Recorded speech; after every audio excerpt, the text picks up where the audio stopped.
We have 4-1, delegation petitions, proclamations. Our first contestant is Big Brothers Big Sisters. And we have McKenzie here. There she is. Come on up.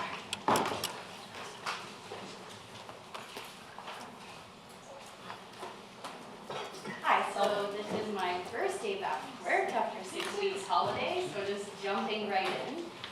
The marketing team had informed me that they requested to proclaim September 18th Big Brothers Big Sisters Day in the Sea to Sky corridor. This is our first request. We are asking this nationally.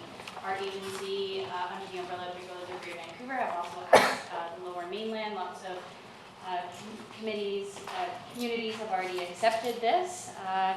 And this is my, first time asking of this. So if anybody has any questions in regards to why we would like this, I'd be happy to answer.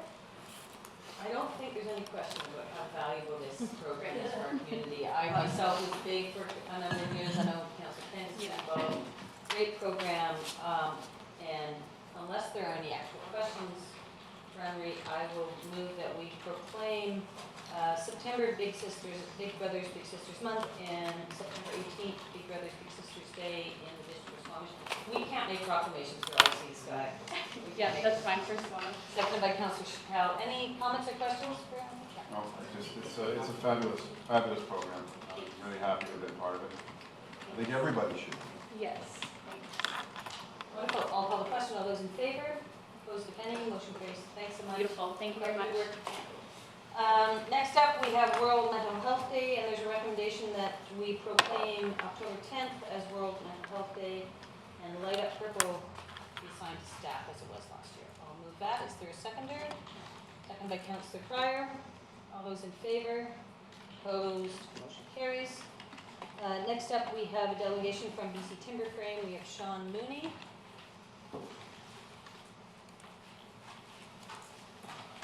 Sorry, I just have something to pass out. That's okay. I did, it prints off enough, I don't know how many people are going to be here, to be honest. We can check. We can check.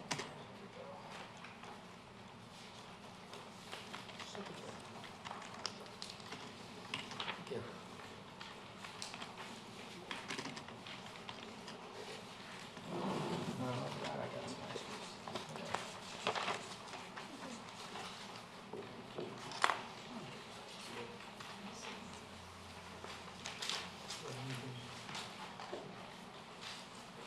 So, So good make evening. sure you just have to speak sort of Yeah. into the podium there a bit. So, good evening. My name's Sean Mooney. This is Calvin Mooney. We're not related. Same in a small town, okay? So I'm going to let Sean read this, what we prepared. I have trouble reading small print. Okay. Probably get the... It's good. So this is my first time doing this, so I'll just give it the best I got. So what it was our company submitted plans that were rejected by council for a new sign at the Saltaire Developments. I just want to say, from my research, it's being here, Squamish, as you can see on your paperwork, it's a wood-first community. Projects like this employ local staff members, use of local wood resources, and contribute money back to the local economy. This small project will employ 6 full-time staff members over multiple weeks of milling wood from the corridor and erecting the sign on the property. Our company was informed the sign was rejected for reasons such as height and climbability. We wish to discuss ways that we could prevent that structure being non-climbable. There are multiple other structures in town and mountains that individuals can climb. We want to work with council to see if we can make the structure non-climbable. Yeah, I think the other thing that we like to talk about is when we talk about Squamish today, there's so much integration of computers and CNC milling machines and stuff that when I'm on my travels, I talk about Squamish as a modern timber town, not the old town that was milling and logging. So a project like this brings a lot of awareness to us as a company. We can send our clients by. It's a great project for BC Timberframe, but it's also a great project, I think, for the district of Squamish. That's all we have to say. Yeah. Thank you very much. Thank you. Yeah, there is later in the agenda, there is a motion to consider reconsideration. I know Yes. that's a little redundant, but, so that's later in the agenda. Okay, thank you. Okay, thank you. Thank you. Next up, we have vandalism in Squamish, Jesse Redden. Is Jesse here? See Jesse. Consideration of unscheduled public attendance. So anyone has a matter of urgency that council needs to address before the next council meeting? Seeing no one. First up, in our bylaws is District of Squamish zoning bylaw 2020-2011 amendment bylaw 37762 3rd Avenue, number 2518, 2017. I'm in conflict. I own the property. Thank you.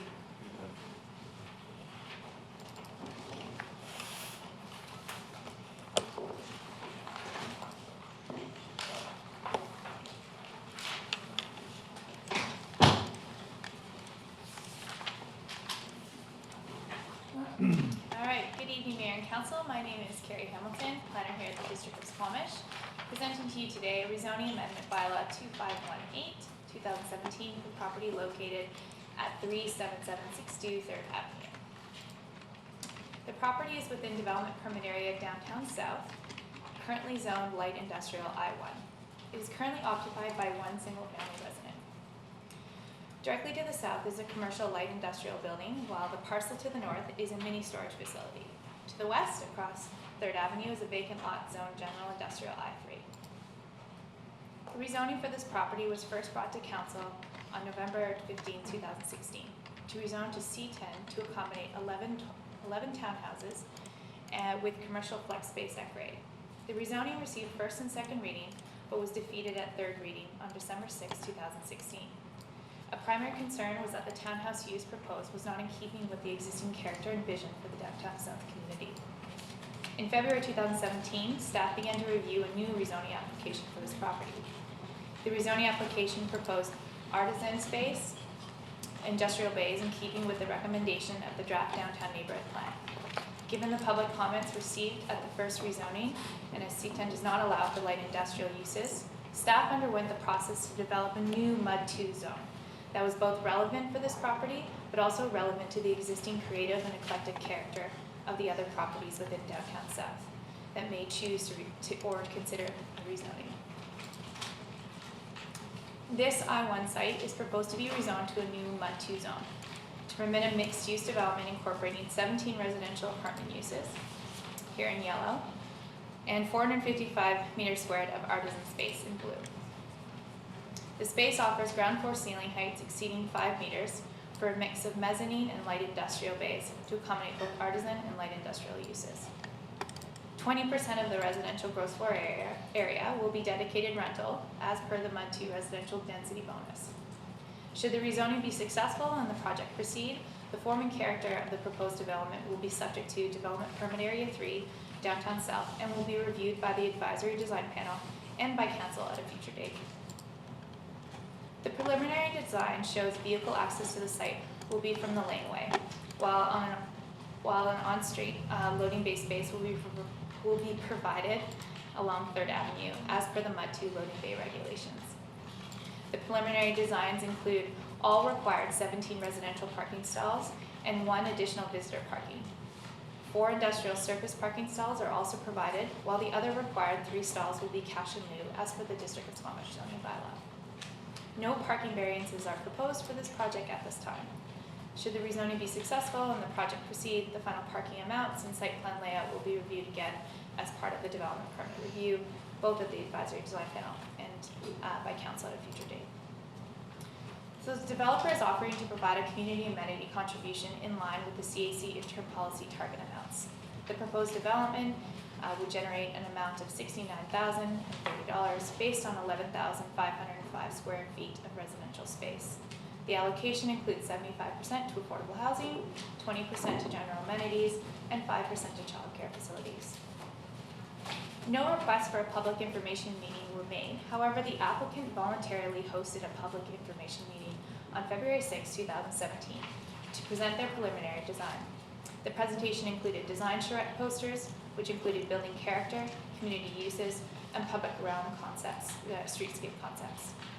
Comments from the public information meeting can be found in your attachment 4 of the agenda. District staff also hosted a Downtown South discussion evening on Wednesday, June 28th to specifically receive input on the new Mud 2 zone.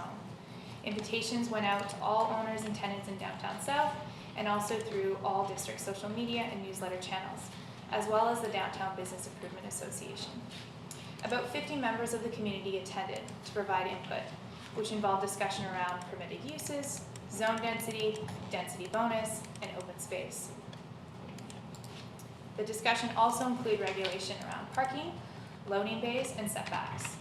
Engineering staff also attended the evening to discuss some preliminary streetscape and laneway visioning for the area, to be later addressed as part of the subdivision and development control bylaw updates. In sum, the project was posted to the district's development showcase in January of 2017.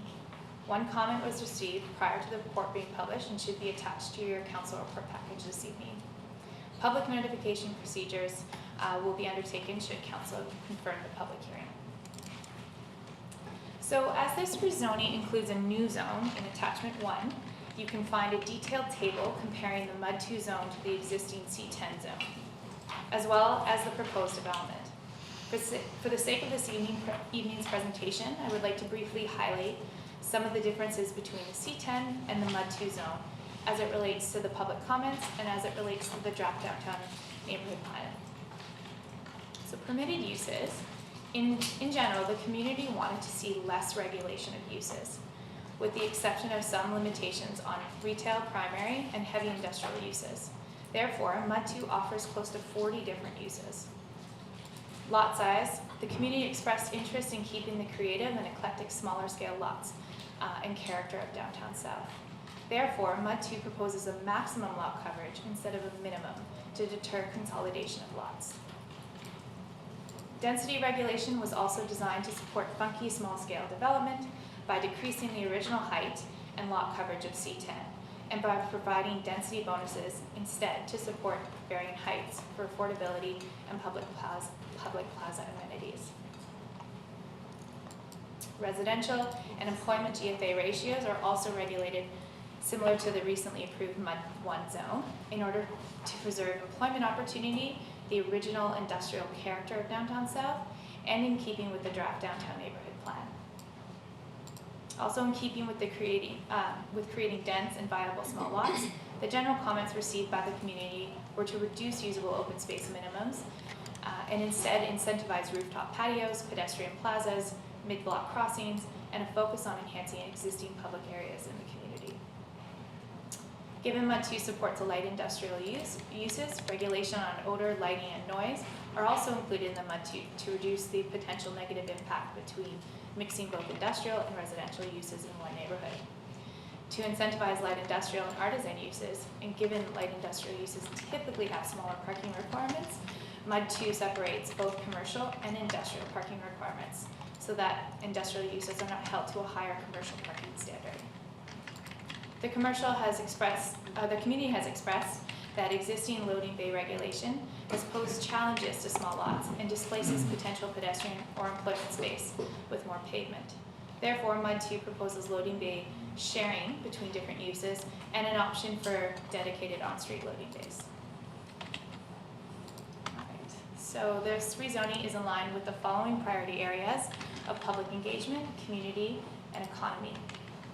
It is also in line with 4 of the 5 council guiding principles of forward thinking and responsive cooperation, balance and resilient economy, maximize built environment, and connected community.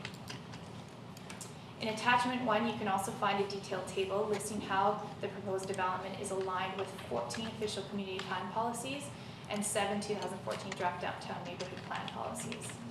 A brief summary is provided on this slide, and a range from housing diversity to increased employment space and opportunity to enhancing public realm and downtown vibrancy.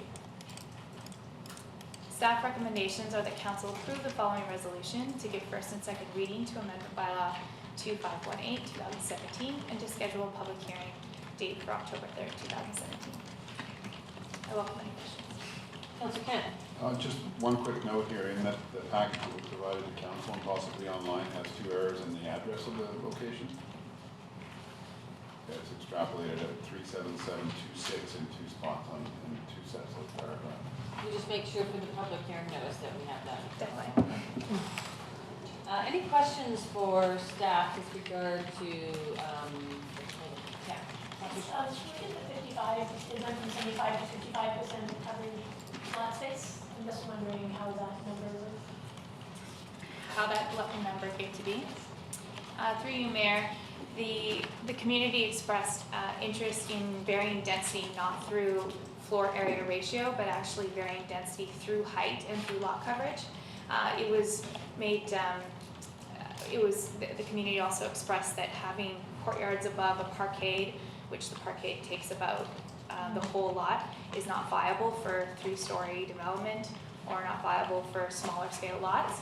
And so that it was better used to go higher up instead of going wider and just allowing that pavement to potentially become public realm space or market potential, stuff like that. So that was where that percentage decrease came from.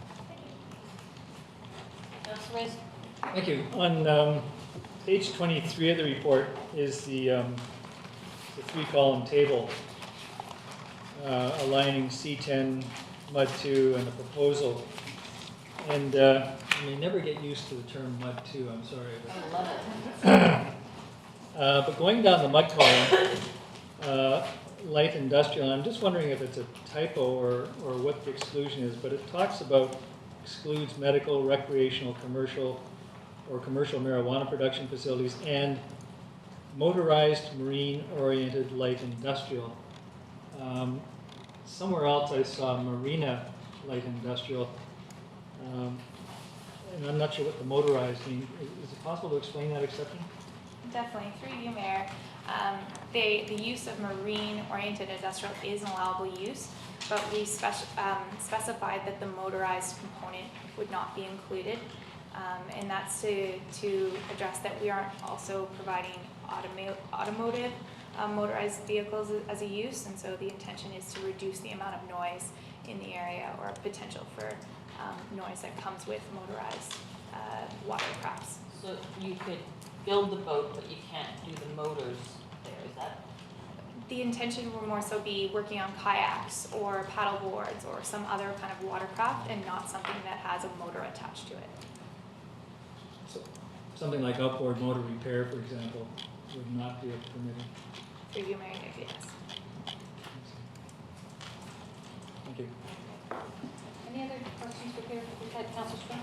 Yeah, in the use category, the live-work unit, does that include the industrial spaces down below? Could somebody live in the mezzanine and? So through you, Mayor, no, the mezzanines, for this particular property, the mezzanine is allocated to an industrial or office use or employment use as per the ratio that's required to meet the intended density here. Yeah, can you still have a live-work space? You can still have a live-work space up above. Correct. Perfect. Right. I do see the proponent. Would you like to say a few words, Mike? Okay. No more questions? Any comments? Thoughts? I would just like to make council aware that there was an amendment to the bylaw. It should be in blue. There was just a few minor typos that were Thank you. corrected on that one. I was supposed to tell from that. So in front of council is a new bylaw. There are, let me see if I can find, I think it was just an additional use, is that what was the amendment? So there was just, there were 2 typo changes and one change to the uses. And that was because neighborhood commercial actually encompasses a lot of those uses. So it was just redundant. None of the uses themselves have changed. Okay, thank you. Councilor Reyes. Oh, well, I was going to move the staff recommendation, both for the bylaw and for the public hearing. Moved by Councilor Reyes, seconded by Councilor Chappelle. Councilor Reyes. Thank you. Many will recall that when this came to us in December, I thought this proposal at that time was a good transition between downtown and the residential further west. And All I can say is I think this is a better proposal for transition, although I don't like the mud name, but I'll probably get past that.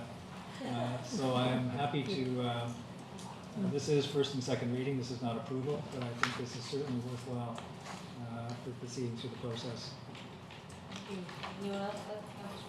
I would agree with those sentiments. I didn't like the transition the first time and just the residential focus.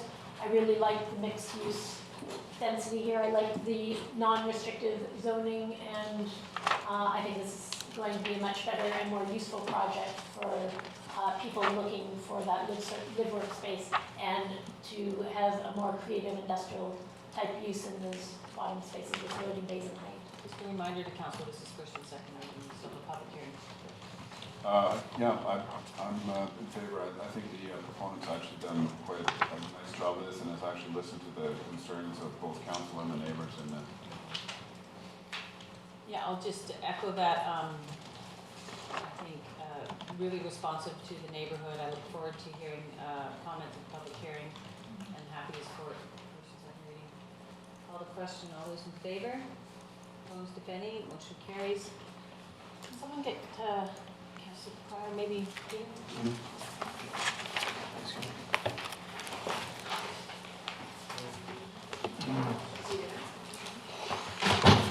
And so just, so we say that out loud, the public hearing is on the 18th, is that right, Robin?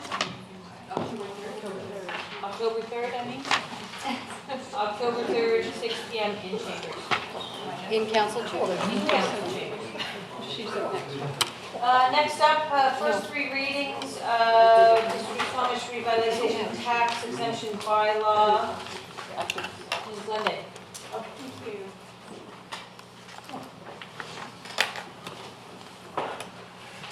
I'm in conflict on this. Yes, you were. I have to join the property that too. What happens when you're a land baron? Oh, boy.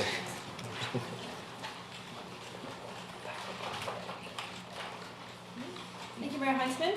Earlier this year, Council passed a motion directing staff to bring forward a report to consider the repeal of the oceanfront revitalization tax exemption bylaw. At the time of the sale of the oceanfront lands, we refer to it often, always, as a matter of fact, as SODC. So if I revert back to saying SODC, what I mean is oceanfront lands, so just for the public and those listening. The district brought in a revitalization tax exemption program in 2013 for the purpose of growing and developing economic development.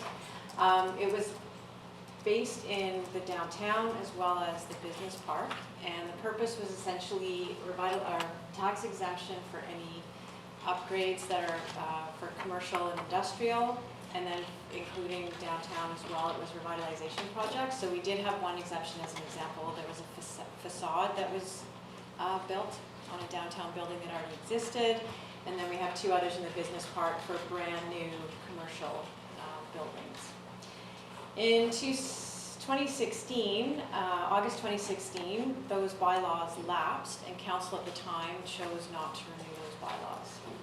The only tax exemption bylaw that exists now is the one that's based on the oceanfront lands.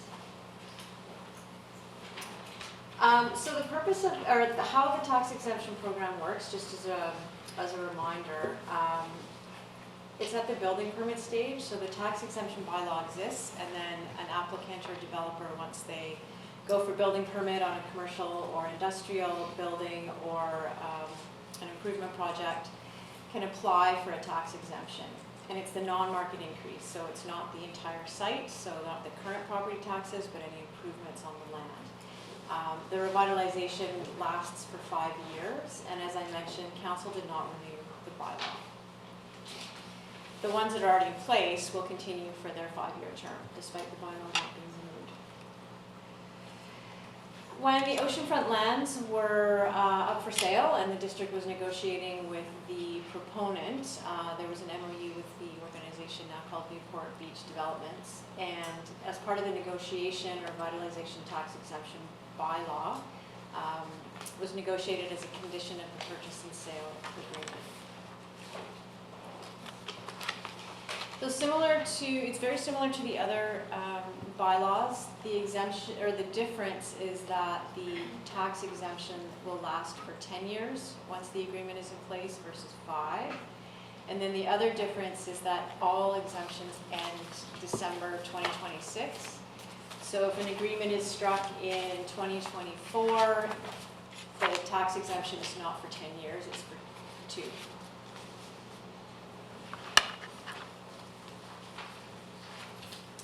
So the rationale at the time of the negotiation, the first and foremost one that was discussed at length was providing consistency with the downtown and the business park, but primarily the downtown because it's contiguous. And the developer indicated that they wanted to have parity with the businesses downtown in terms of the opportunity for tax exemption. The other rationale is to incentivize the development of the oceanfront lands. So with the tax exemption, the theory is that it will incentivize a developer to build sooner than later, assuming that they want to take advantage of the tax exemption. And then the other part that was discussed was the complexity of the oceanfront site and the fact that it's costly and takes a long time to develop. These are all covered in the original report in 2015 when the bylaw was brought forward for council approval. So in terms of the rationale now, that's what it looks like, because obviously without the downtown revitalization tax exemption bylaw, there's no longer consistency. In fact, it's flipped. At the time of the negotiation for the oceanfront lands, there was a very speculative analysis done with the land economists that we had used for our negotiation. That the commercial industrial build out for the entire site based on the rezoning was 24 million.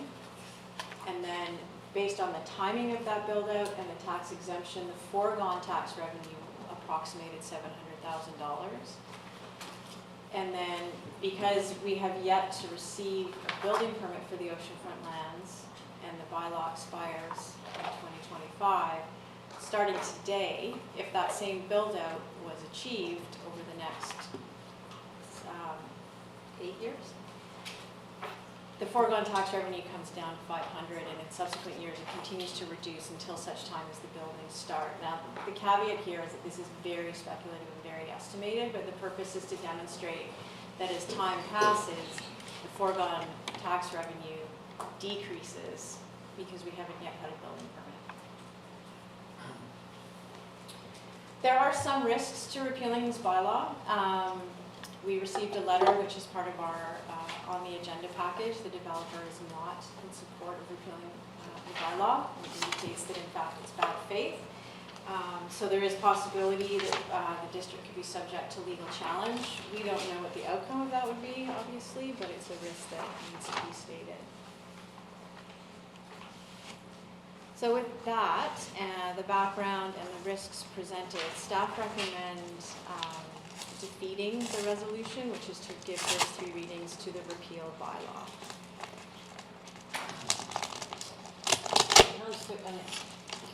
On the clarification, Sunday, the term for the overall RT is 10 years. Each development permit gets a 5-year term. Yeah, correct, thank you. Yes, the exemption is for 5 years. So even if you had 2024, you get your 2 years, not because it's a 10-year, but because you had a 5-year window and everything expires on it. Correct. So, yeah, the ability to apply, if I may, Mayor Huntsman, the ability to apply for a revitalization tax exemption agreement is 10 years versus 5, but the actual exemption period is 5 or ceases in 2026, whichever is earlier. The 10-year timeframe comes from what's permissible under the community charter. It wasn't necessarily a parameter that was discussed beyond that's what's permissible under the community charter. Yes, from my recollection, which is 2 years ago, is that is the longest period of time that the community charter allowed. And that's what was discussed and ultimately put into the bylaw. questions for staff at this point? I think, yeah, okay. When the downtown revitalization RT was created, was it for a 3-year period or was it longer? I know it ran 3 years, but that was the total of it. Yeah, the opportunity within which someone could apply for an exemption was 3 years, but if they applied right at the end, they still enjoyed the 5-year exemption, which is the difference with the oceanfront. There's a definite deadline, so if someone applied from the downtown or business park right at the end, they'd still get 5 years exemption. And this one's been going for 2 years now, Correct. and we haven't had any applications of it. Yeah, I'm of the mind to actually defer this. I would like a little bit of information about what some of our options are in terms of either modifying what's there to be a shorter period of time. So I'm just wondering if staff sees a benefit to being able to bring back some of that information. Definitely, I think that there's certainly more things we could dig into. If council is not interested in the black and white repeal, then certainly we can find some more information. You know, is there an alternative outside of staying or? Any other comments or questions from council at this time? Yeah. Is that a hand? Yeah, I'll Go ahead. comment on it. I just, I've never really been a fan. I don't think I've stuck my hand up to, maybe once my hand up when we had a discussion about this, but we collect taxes to afford our future infrastructure. And if we have rapid growth without compensation, our future infrastructure becomes a deficit instead of an actual, it becomes a liability. And having an RTE for one zone in town as opposed to all zones in town puts other businesses at a disadvantage. And I generally don't vote in favor of any RTE, so I'd be supportive of the staff recommendation. Staff recommendations. Is to defeat, is So to not. remove the tax exemption. No, it's not. No, I know, sorry, the opposite. I am in favor of removing the RTE. Just wanted to make sure that it was clear. I'm happy to defer it to see other options and wait on it. I'm going to move deferral if it's seconded. I'll second. Seconded by Councilor Schwab. I'd like to see information when it comes back on what we could do in terms of options. I appreciate the fact that it's the beginning of the project. We need to give it some opportunity to get going. We aren't doing the downtown RT anymore. However, this RT hasn't been going as long as that one. So I'd like to see some options around how we can amend or can consider amending the RT. Councilor Elliott. Can I just add to that? I would be interested in staff coming back in terms of providing some of our public comments when we were going through the approval process for the RT around what was said about parity. Because I'm conscious that there is a public record there of trying to make sure that we had parity across the district with regard to RT. So it'd be helpful just to have our comments fed back to us when you're bringing back those options. Okay, motion to defer. I'll call the question. All those in favor? Opposed? Motion carries. And do we need to say a time and place with that, or is it just comes back when you have the information? When we have the information. Thank you. If I Yep. just, and when it does come back, I mean, parity is one of 3 rationales on the screen. If there's any surrounding information about the other 2 bullet points, I think that would be helpful as well. Yep, absolutely. Moving on to District of Squamish Revenue Anticipating Borrowing Bylaw 2554.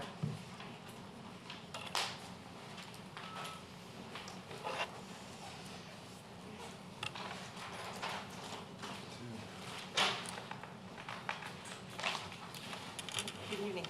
My name is Linda Clausen. I'm the Manager of Financial Operations, and I'm here to bring forward Bylaw 2554, Revenue Anticipation. Under section 177 of the community charter, council may by bylaw provide for borrowing that may be necessary for the current lawful expenditures.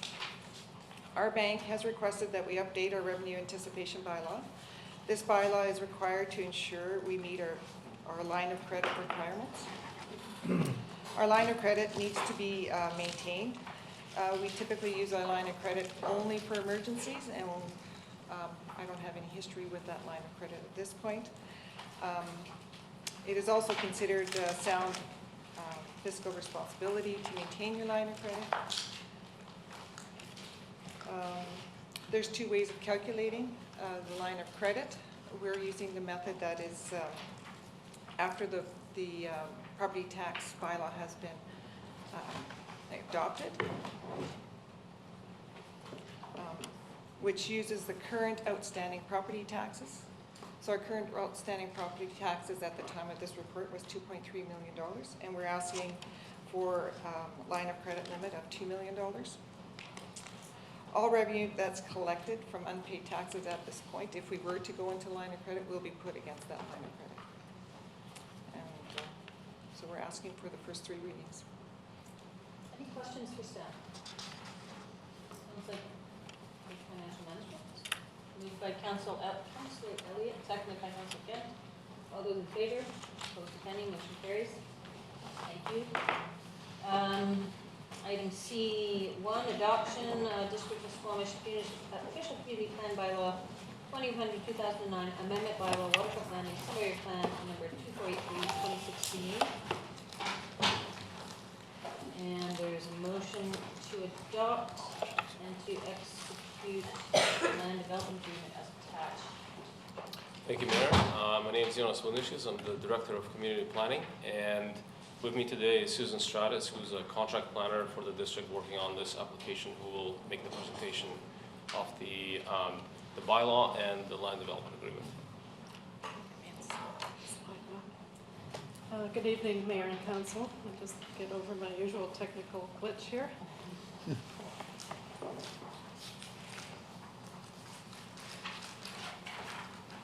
we go.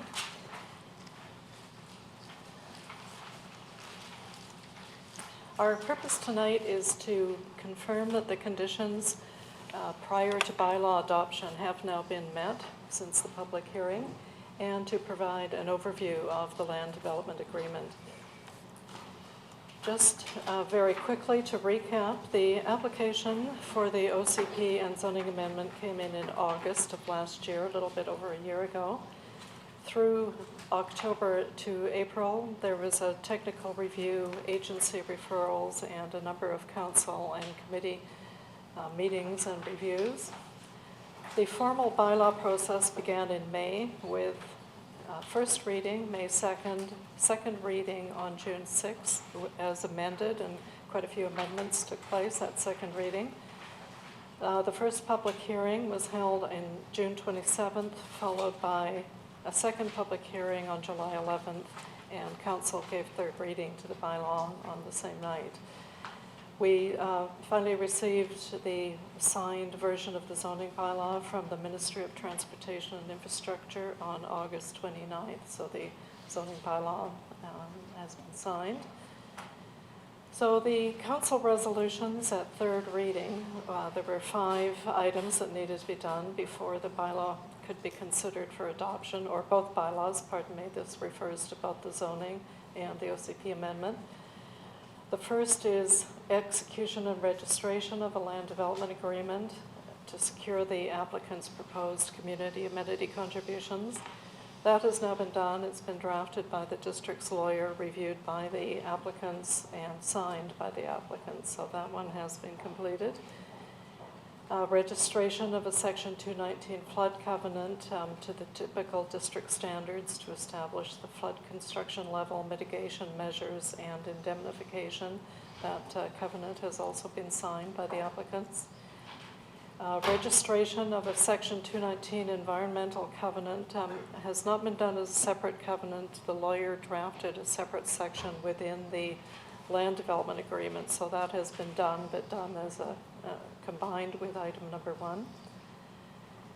registration by the applicant of a railway noise and vibration covenant, a CN rail requirement, has been also completed and signed by the applicants. And a statutory right-of-way for public access to all public spaces and specific strata parks and trails has also been done. And again, this was included as a blanket requirement within the overall land development agreement rather than a separate covenant. So we have 3 covenants rather than 5. It just simplifies things, but still meets the district's goals with these covenants. So briefly to go through the content of the land development agreement, the first thing it does is secures the developers' commitments with respect to land dedications, construction of major infrastructure, and provision of the voluntary community amenity contributions that they have proposed through this project. Those are collectively referred to as the benefit package in the agreement. The land development agreement also establishes timing for completion of the benefit package items and the security provisions in terms of when the security will be provided. And the timing is based on the sub-area plan, phasing plan. The land development agreement also has a number of things that also came up in the course of our review of the project. So the developer is also committed to following the design guidelines of DPA 10 and the phasing plan. And in a couple of instances here, we have repeated things that are already in the sub-area plan guidelines because the district staff has had occasionally struggled with some of the DP guidelines because they're not mandatory. So we have, throughout this land development agreement, reinforced a number of items that we felt needed to be repeated in a covenant.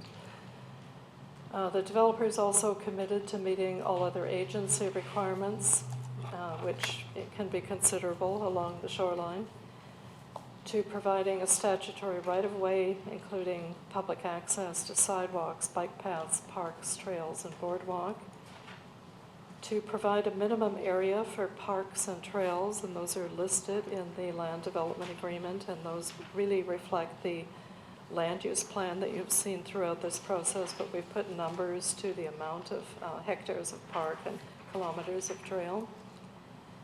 They're also committed to designing and constructing strata parks and trails, and there is more language in the agreement that includes landscaping, playgrounds, that sort of thing. Again, that's where some of the struggles have been with your existing DP guidelines.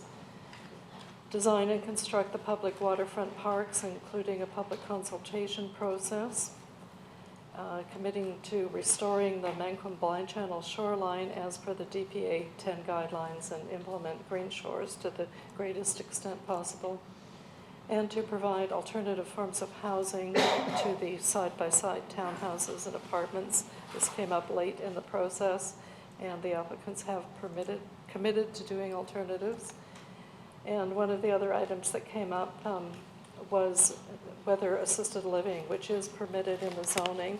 We've got a clause in the land development agreement that is not permitted within the 50,000 square feet of commercial that they have committed to.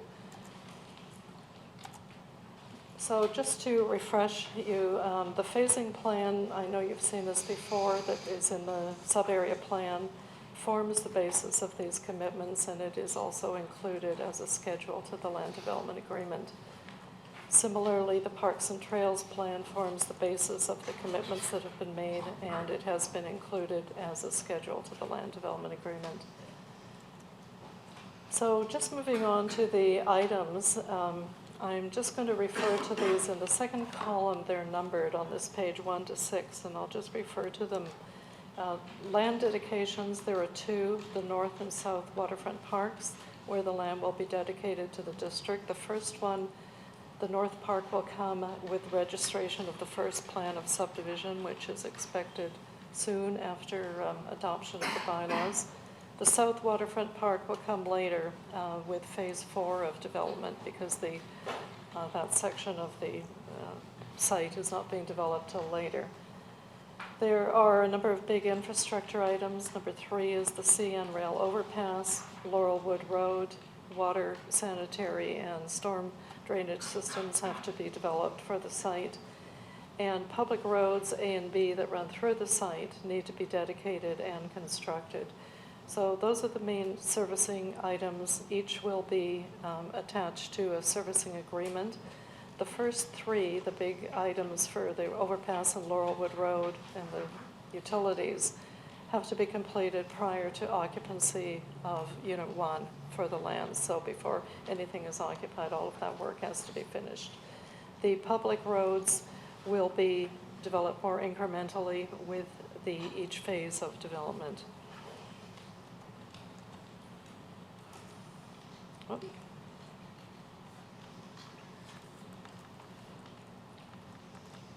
What happened there? Thanks. Just moving on to moving on to the amenities. Items 7 through 11 are the first group of amenities, which we've talked about, the internal strata parks and trails. Those will be secured with the issuance of HDP, and the work has to be complete prior to occupancy permit for any unit in the phase. The car share vehicles will come with phase 1, and the applicants are providing a cash equivalent of 2 car share vehicles to the district, again with issuance of the first phase of development permit. The school bus, which is intended to provide an interim safe routes to school solution, will be provided with phase 1, and it will be in place until completion of the pedestrian bridge, and the applicants have committed to working directly with the school district and funding that directly as part of their commitments.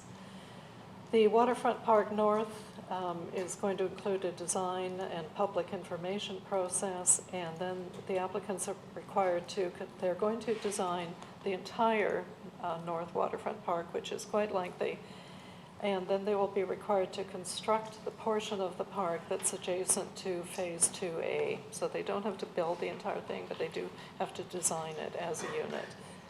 And that has to be completed prior to occupancy permit of Unit 200. And I should mention that the structure of this land development agreement, everything is tied to occupancy permits, and basically the applicants can't move on to the next portion of development until they've completed the work on any of these itemized things in the list. Number 11 is the pedestrian bridge in Phase 2B, which is to be designed and built.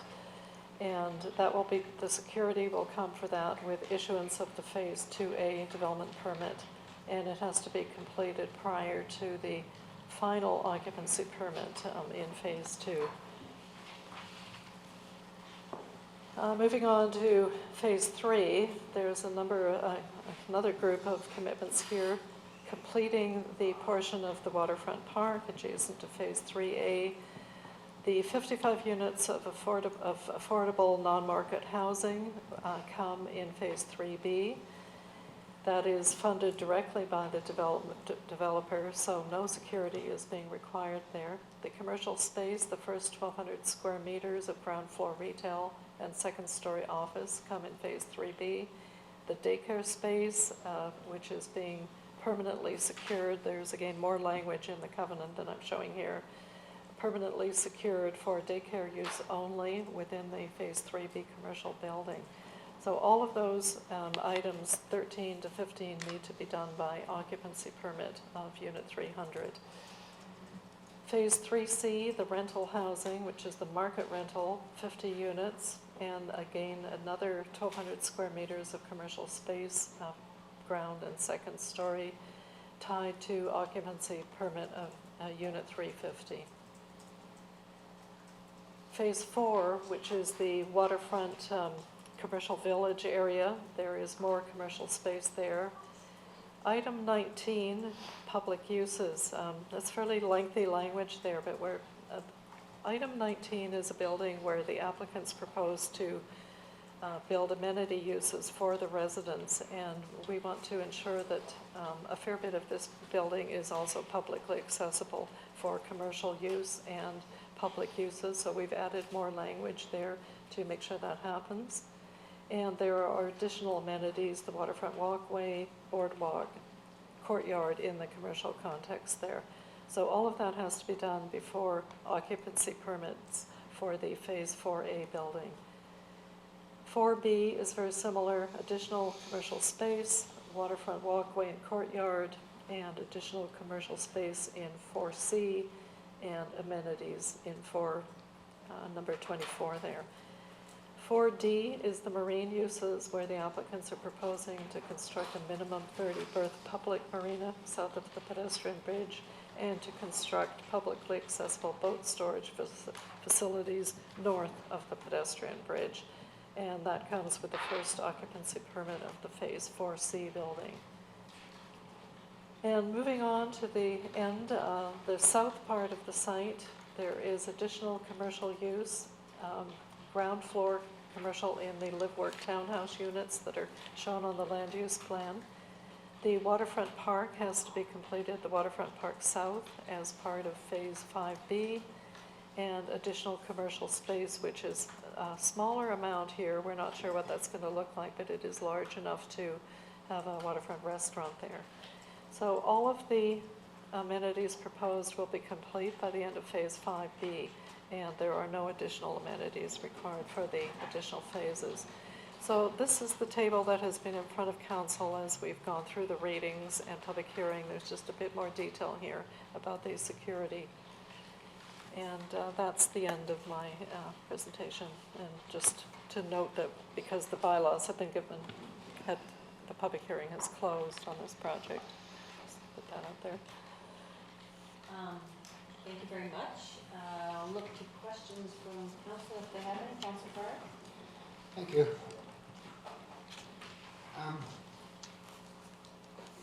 So if someone wanted to do Phase 5B in Phase 2, could they? Through the chair, through the mayor, there's two things that would come into play. One is the sub-area plan. It has a phasing plan that does allow for alterations in the phasing, provided it doesn't affect the provision of community amenities. If it does, then you have to go back and do an amendment to your sub-area plan. Most of the community amenities are farther along in the process. So there's quite a lot of amenities. Waterfront Park is in the last phase. No, there's Well, no, the waterfront park is in, several parks. there's, waterfront park is in Phase 2. So that entire north waterfront park, I'll just scroll up to the map. Oh, there we are. That entire long waterfront park is in Phase 2. It's only the south waterfront park that's in Phase 5, so there's actually a great deal of amenities early in the project. But to your question,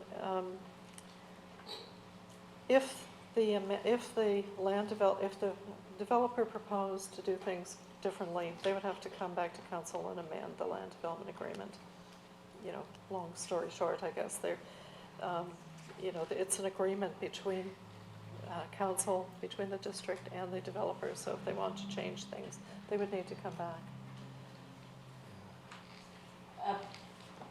If I may interject here, if the developer wanted to move an amenity up, I suspect council today would be Yes. open to that. Yes. It's a matter if they're swapping out that might be more of an issue. But if, for example, they want to move up daycare because they see a great need and they can rent it out right away, up in the first phase, we wouldn't necessarily be opposed to that. And there is a clause in the district's favor in the, I guess, kind of the legalese of the document that does allow council to accept changes, but you don't want to be so open to changes that any of the basic program gets cut. No, I wouldn't like to see things cut. I'd just like to see things sped up a little bit because you know it's 5 or 10-year development and it's 5 or 6 years till we get the bridge. No, well, it depends how quickly they get to Phase 4. I'm sorry, through the mayor. Thank you. Commercial space 14 and 17. Can you explain the difference there, or is it just redundant? They're in different buildings. So that's a second rental, so there's commercial space. Yes. Through both one's in 3B and one's in 3C. Yes, through the chair. I'll just go back to the map again. I can get the working here. There we are. So this is the first mixed-use building that has the non-market housing and 2 floors of commercial, so that's 3B. And the next building follows right afterwards, so there's a minimum amount established in each of those 2 buildings. Wasn't there a commercial center in 4?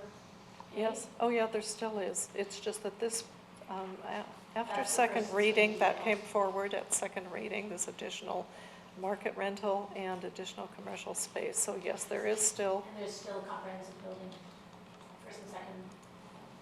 yes, and the commercial, at second reading, the commercial was expanded to include all 3 parcels in Phase 4. Originally, it was just 4B, now it's 4A, B, and C have commercial use. In phase, after unit 3. Yes. Any other questions? So we're looking for a motion to give the mayor and corporate officer to execute the land agreement and adoption of the waterfront land suburban plan and amendment bylaw. Moved by Councillor Kent, seconded by Councillor Race. I want to thank Susan for working on this file for many years. It's gone through many iterations. I want to congratulate the proponents as well. I think you worked great with the community, and I think we're all looking forward to seeing how this comes together. And it'll be, I don't know if I'll be this year when it gets done, but I won't be. But I just want to say congratulations and thanks for all your hard work. Welcome, thank you. If I may, thank you for such a comprehensive report and your presentation, which is always very concise and very detailed and analytical, and yet still layman's terms that everybody can understand it. Thank you. Thank you. Call the question. All those in favor? Opposed, if any? Motion carries. Thanks, everybody. Moving on to District of Squamish zoning bylaw 2020-2011 amendment bylaw CD 40 zone number 2484/2016. It's the zoning bylaw for waterfront landing, so Oh, yeah. they were just Let's do 2 that. different motions. Sorry, I didn't flip over the next page. Be adopted. Moved by Councillor Ray, seconded by Councillor Elliott. All those in favor? Opposed? Motion carries. District of Squamish, Cleveland, Victoria to Main Streetscape Capital Works Loan Authorization Bylaw 2530/2017. Be adopted. You don't want a presentation. No. We didn't receive anywhere close to 10%. Yeah, it was 2, I think. Yeah. I'll look for a motion. Moved by Councillor Ray, seconded by Councillor Elliott. All those in favor? Opposed? Motion carries. Next up is the loan authorization bylaw for the forestry building roof replacement. Moved by Councillor Elliott, seconded by Councillor Chappelle. All question, all those in favor? Opposed, if any? Motion carries. District of Squamish water main replacement capital works loan authorization bylaw. Move adoption. Moved by Councillor Kent, seconded by Councillor Chappelle. All those in favor? Opposed? Motion carries. The fire fleet aerial apparatus loan authorization bylaw be adopted. Moved by Councillor Elliott, seconded by Councillor Breyer. All those in favor? Opposed? Motion carries. District of Squamish landfill vertical expansion capital works loan authorization bylaw. Okay, sorry, thank you. District of Squamish Fire Capital Works Loan Authorization Bylaw 2534 be adopted. Moved by Councillor Elliott, seconded by Councillor Kent. All those in favor? Opposed? Motion carries. Squamish Landfill Vertical Expansion Capital Works Loan Authorization Bylaw be adopted. Moved by Councillor Breyer, seconded by Councillor Chappelle. All those in favor? Opposed? Motion carries. District of Squamish Dike Upgrade Design Work Acquisition Capital Works Loan Authorization Bylaw be adopted. Moved by Councillor Chappelle, seconded by Councillor Elliott. All those in favor? Opposed? Carries. The District of Squamish zoning bylaw number 2020-2011 amendment bylaw 38474 Parsons Place, number 2481 be adopted. I don't believe there is any question. Unless you see a hand, I'll look for someone to move it. Moved by Councillor Ray, seconded by myself. I'll call the question. All those in favor? Opposed? Motion carries. Yes, you're opposed? Councillor Elliott is opposed. Motion carries. District of Squamish solid waste utility and regulation bylaw be adopted. Moved by Councillor Councillor Chappelle, I'll second that. All those in favor? Opposed? Motion carries. Squamish Notice Enforcement Bylaw 2418 be adopted. Amendment Bylaw 2551 be adopted. You're doing great, guys. Moved by Councillor Blackenwell, seconded by Councillor Pryor. All those in favor? Opposed? Motion carries. District, did I do notice enforcement? Yes. No. District of Squamish Municipal Ticket Information Bylaw number 1832, Amendment Bylaw 2550. And that's the one that was handed out. Be adopted, and council has them in front of them. Seeing hands, I'll see if there's a mover. Councillor Blackenwell, seconded by Councillor Chappelle. All those in favor? Opposed? Motion carries. Community Planning Infrastructure landfill expansion phase 2 tender awards.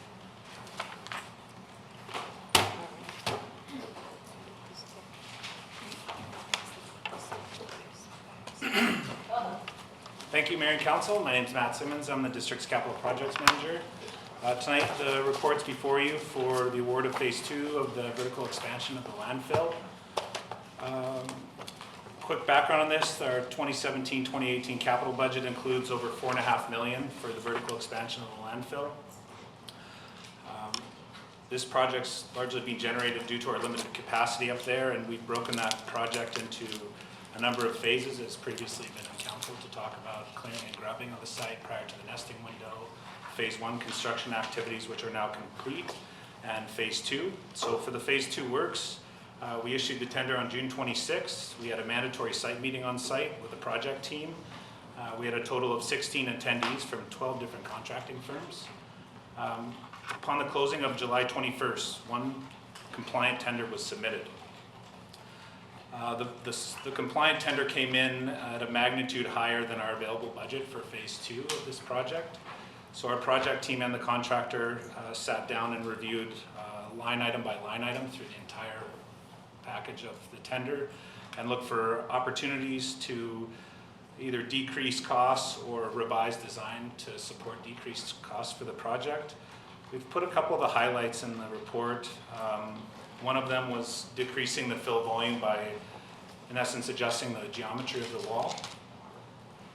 We've also optimized the geogrid spacing within that wall to support more efficiency within the construction. We eliminated the processing of material, which required a specific gradation of gravel to build this wall, and we were able to convince the project team to use unprocessed material, which brought us significant savings. And number 4 was we were able to reduce the length of the inside temporary wall face of the vertical expansion. These changes have all been approved by our design team. We've conducted field tests to support the construction of this geogrid wall for the MSC amongst the design team. And although we've got these alterations to reduce costs in the project team feels confident that the design and the airspace created remains uncompromised from the revisions to the negotiation. In the project budget, we put a table up there with our 2017 and 2018 capital budgets, and against those, pulling back the cost to date. There are a number of items we are trying to get on this council meeting, which we will reschedule to September 19th and bring back a report for the discussion on those. Specifically, the construction phase 1, which is complete with that number, and looking at our 2017 and 2018 construction inspection that's required from Sperling Hansen, who's our consultant on the project. As far as organizational impact, this project is one of the larger ones in the portfolio for us this year and brings with it a lot of challenges while we maintain an operating landfill with collections and public depot and all in very close proximity, so it will require a substantial amount of effort from our team. Policy-wise, it was a publicly bid work package, and the reductions in cost and the negotiation that happened amongst our project team and the contractor was reviewed legally and with MMCD to support those changes in the award tonight. We're not anticipating any environmental issues with the project at this time. And with the engagement piece, just the information and communication plan's been developed. We're working on just some of the ongoing operational signage at the landfill anyways, and just trying to really delineate construction and public depot. as well as the landfill operations. And with the first phase of the job, we did that with some success. So we're just thinking now with more activity, we'll just take a bit more of that effort. But largely, there will be no impact to the operations of the landfill or the depot. Implementation time is of the essence for us on this. We do have limited capacity up there, and we're looking to get started immediately. The duration of this contract does span 2 years, so historically when we've done these projects, we've pushed as hard as we can throughout the winter, and if we get a mild winter with reasonable weather, we can continue. And if it would be a winter like last winter, we would likely shut it down and just fire it back up this spring. Well, I'll tell you that we'll do our best to continue because the work is needing to be done right away. But again, winter can prove a really challenging place to work, and specifically at the landfill with the leachate and managing the liners can be really tricky. Any questions for? Don't see any hands. There is a recommended motion that we award the tender to the vertical landfill expansion to Whistler Excavation Company, plus GST, and that the mayor and corporate officer be authorized to execute the agreement. Moved by Councillor Kent, seconded by Councillor Race. I think we've been moving towards this for a long time, so looking forward to seeing it actually start to get underway, and glad that you guys worked hard to keep it under budget to within our capacity to pay for it, so that's great too. I'll call the question. All those in favor?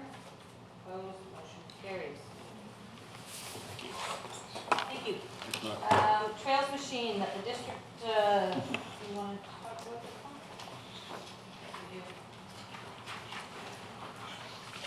I apologize. I have 2 hours sleep and it's late today. Thank you, Mayor and Council. Gary Buxton, General Manager, covering for Mr. Smith, the Director who prepared the report.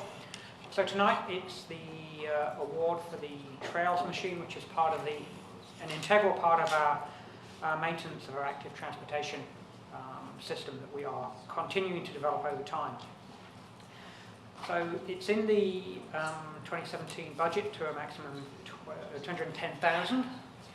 I say it's a Trails machine that with the attachments for snow and ice removal in winter, vegetation and trails maintenance in the summer. So we've got the flail mower, the nose plough, salt and sander, and the sweeper are the attachments that we expect to make the machine as effective as possible throughout all 4 seasons. The tender was out on BC bid, closed. We had 1 tender submission from Cubex. So I say it's 210,000 in the budget.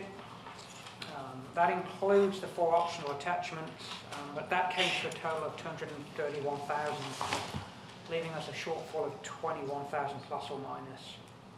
We did look at whether or not we could postpone some of the attachments, but that really sort of pushes the problem down the road.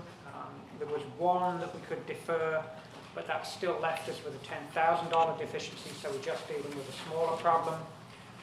And deferring any of the attachments sort of compromises the functionality of the machine until we have that final attachment. So we looked through all of our remaining capital projects for funding options to see where we could shave some money off of other projects and proceed with this one with all of the attachments.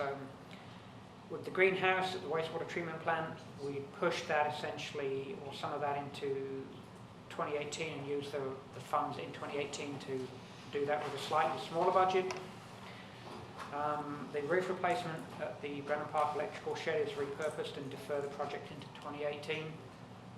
Similarly with the roof replacements at the pump house. Again, not projects that we would like to push back, given where we're at on deferred maintenance on our infrastructure, but we had few choices, and these were the 2 that get us to the repurposed funds lowers those by 25,000, giving us the budget that we need. And that the project can proceed as planned with the attachments as intended. So that's the recommendation, is that we award the tendering the amount of indicated, including all taxes, and that the latter part of the motion amends the existing capital projects accordingly so that we have the required funds in this capital project. If this is approved, how long is the delivery period? Just curious. I did have that in mind. It's not quick. I think it's 12 weeks.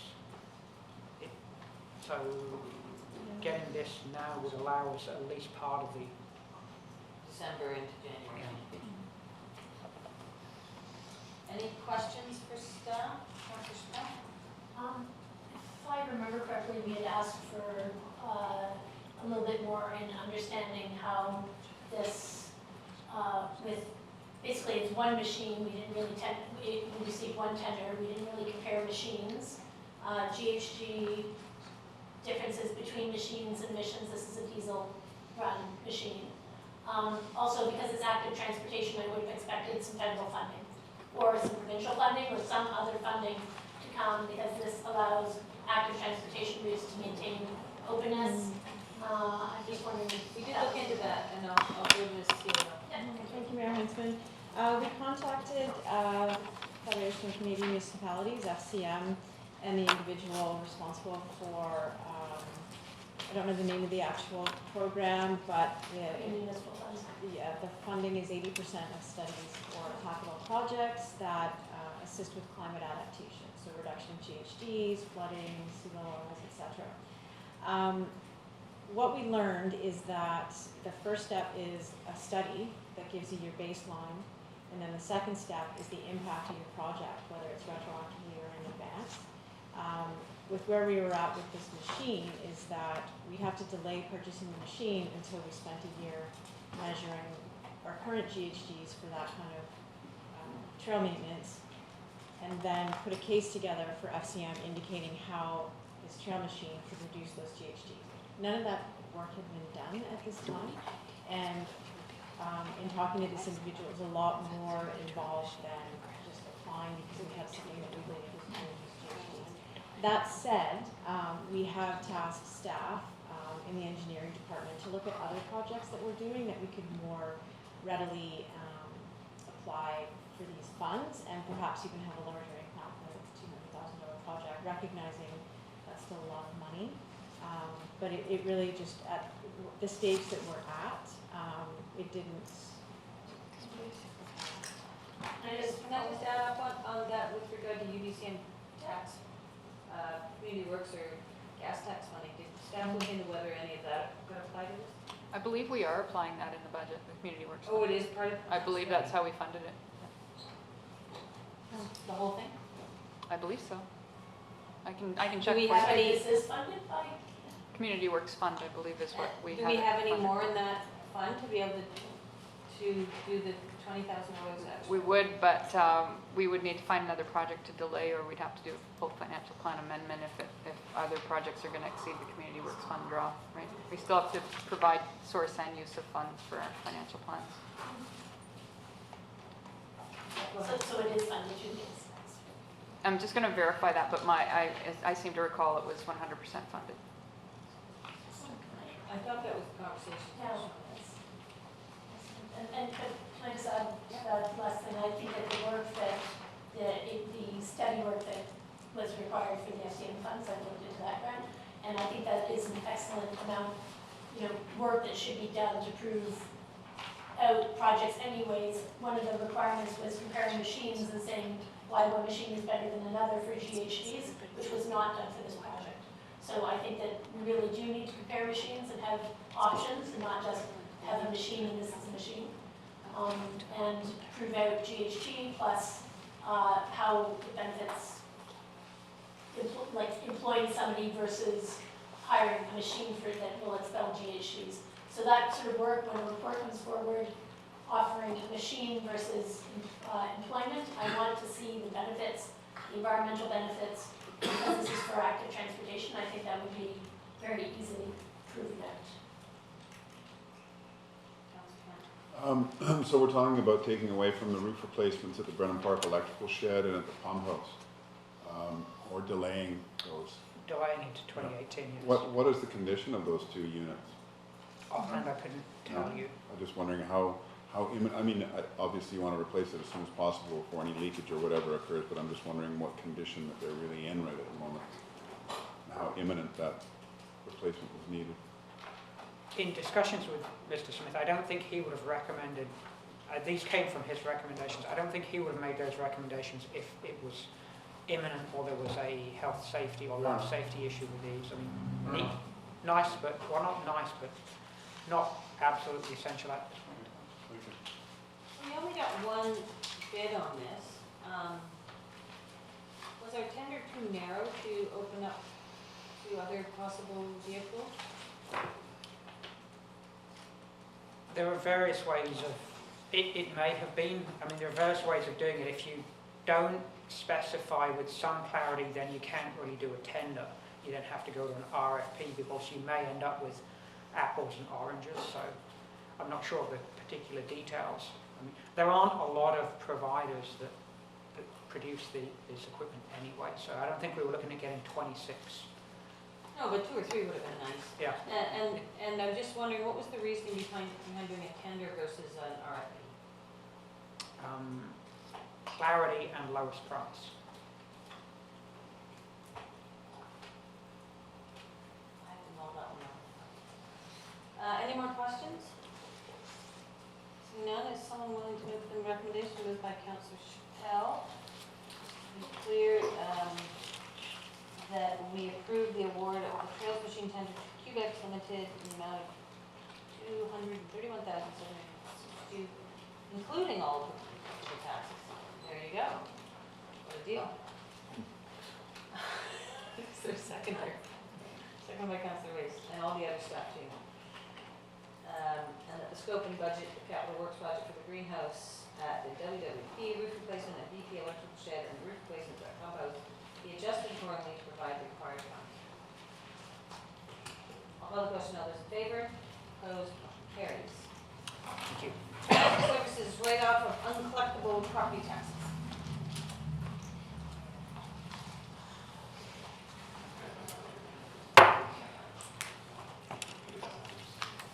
So staff is requesting council to approve the resolution to request permission from the Municipal Affairs and Housing to write off uncollectible property taxes related to the Squamish oceanfront property for about $22,954.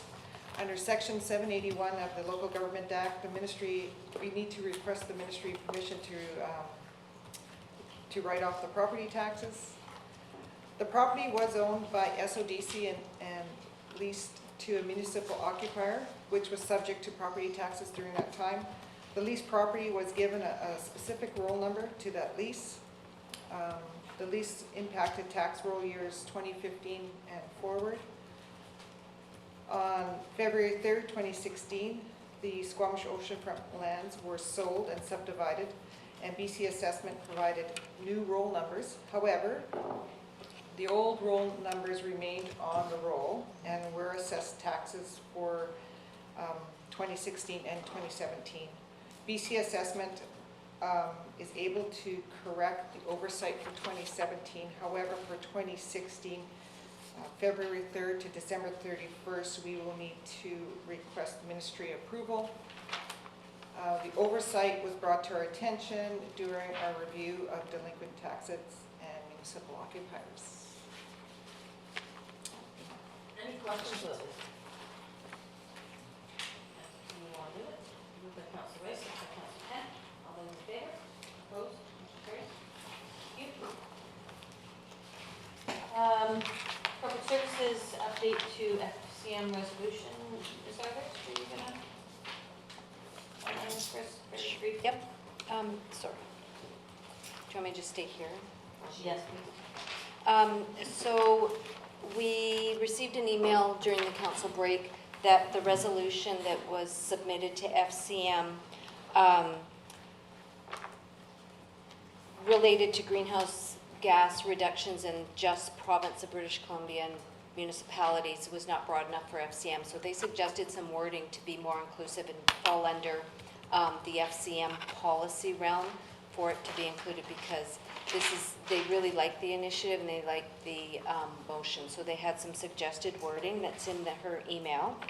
I'm not sure if did it make it onto on the cover sheet. So it's updated. The motion for consideration is at the top of page 6 of the Word version of the agenda. So both the existing motion, including the clause that needs to be fixed, is there. So you need a motion for us to revise our motion or amend our motion? Mm-hmm. Councillor Elliott? Yeah, I'm happy to support that, so I'll move that recommendation. Is there a seconder? I'll second that. Yeah, I think this captures the spirit of what we're trying to do, which is enable municipalities to keep their plans up to date as the parameters change, the provincial and federal, what we need to accomplish. So I'm happy that they suggest this. Yep, no, thank you. It's great. Call the question. All those in favor? Those abstaining, motion carries. Human Resources and Public Safety, ladder trucks, please.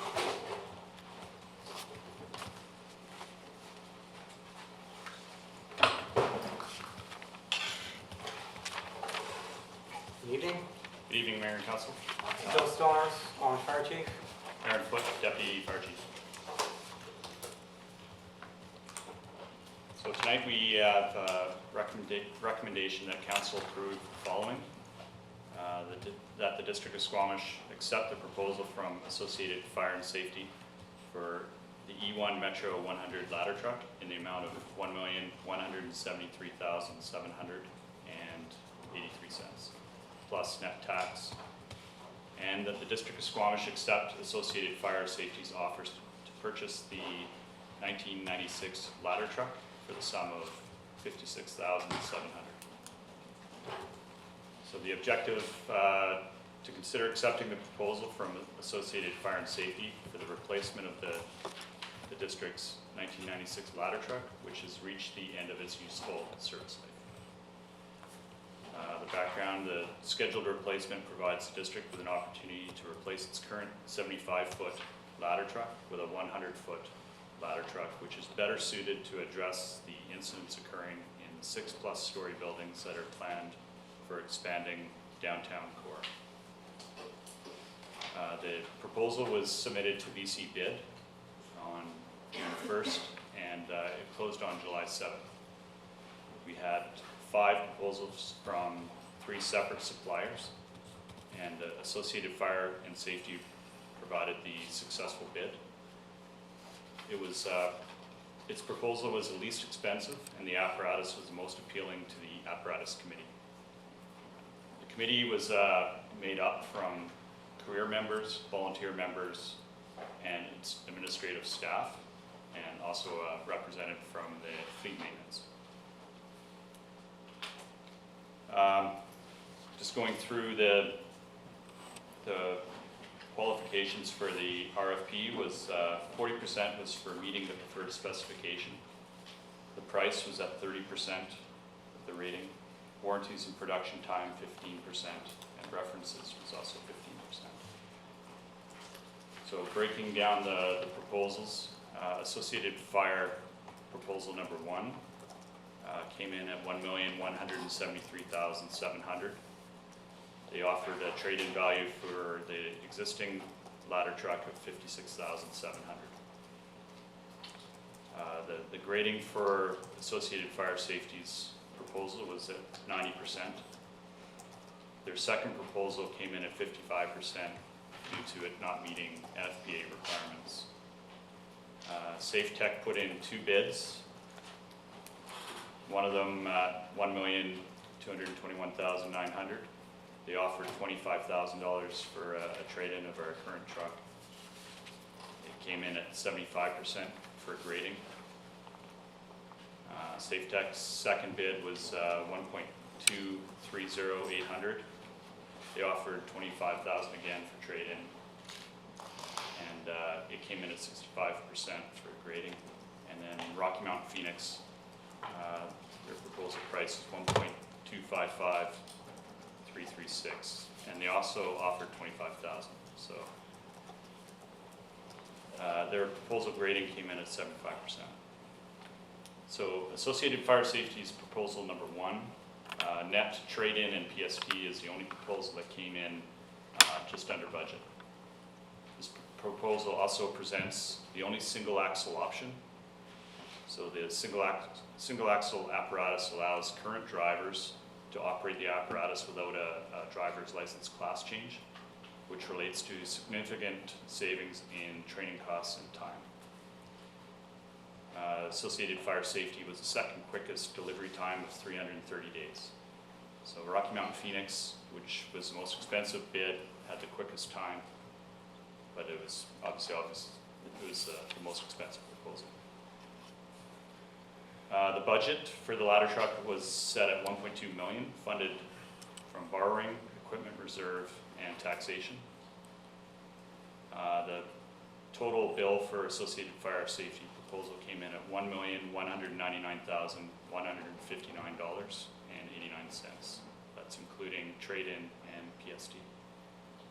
So the entire budget impact will fall on 2018 as E1 builds the truck all in-house, so they don't require an upfront payment. Organizational impact, the purchase will have little or no impact on other district departments outside of fire rescue. The new apparatus will have an advanced emission controlled diesel engine equipped with a diesel exhaust regeneration system for a reduced carbon particulate emissions compared to the current apparatus. This proposal aligns with Council's priority and strategic plan through the healthy community. So it supports prioritizing public safety. So the longer aerial device supports operations in higher buildings, which are soon to be part of the downtown area landscape. There's been no public input outside of the budget process for this proposal. So if Council accepts staff's recommendation to move forward with Associated Fire Safety's proposal, staffs will engage in pre-build meetings with the manufacturer. So once concluded, the apparatus will take approximately 330 days to complete. And delivery should be expected in August of 2018. That's all I got. Councilor Kent? I'll move it. Well, I was just going to go see if there's any questions before we. Any questions on this? Thanks. Just on the used one, do the used ones get given to other fire halls?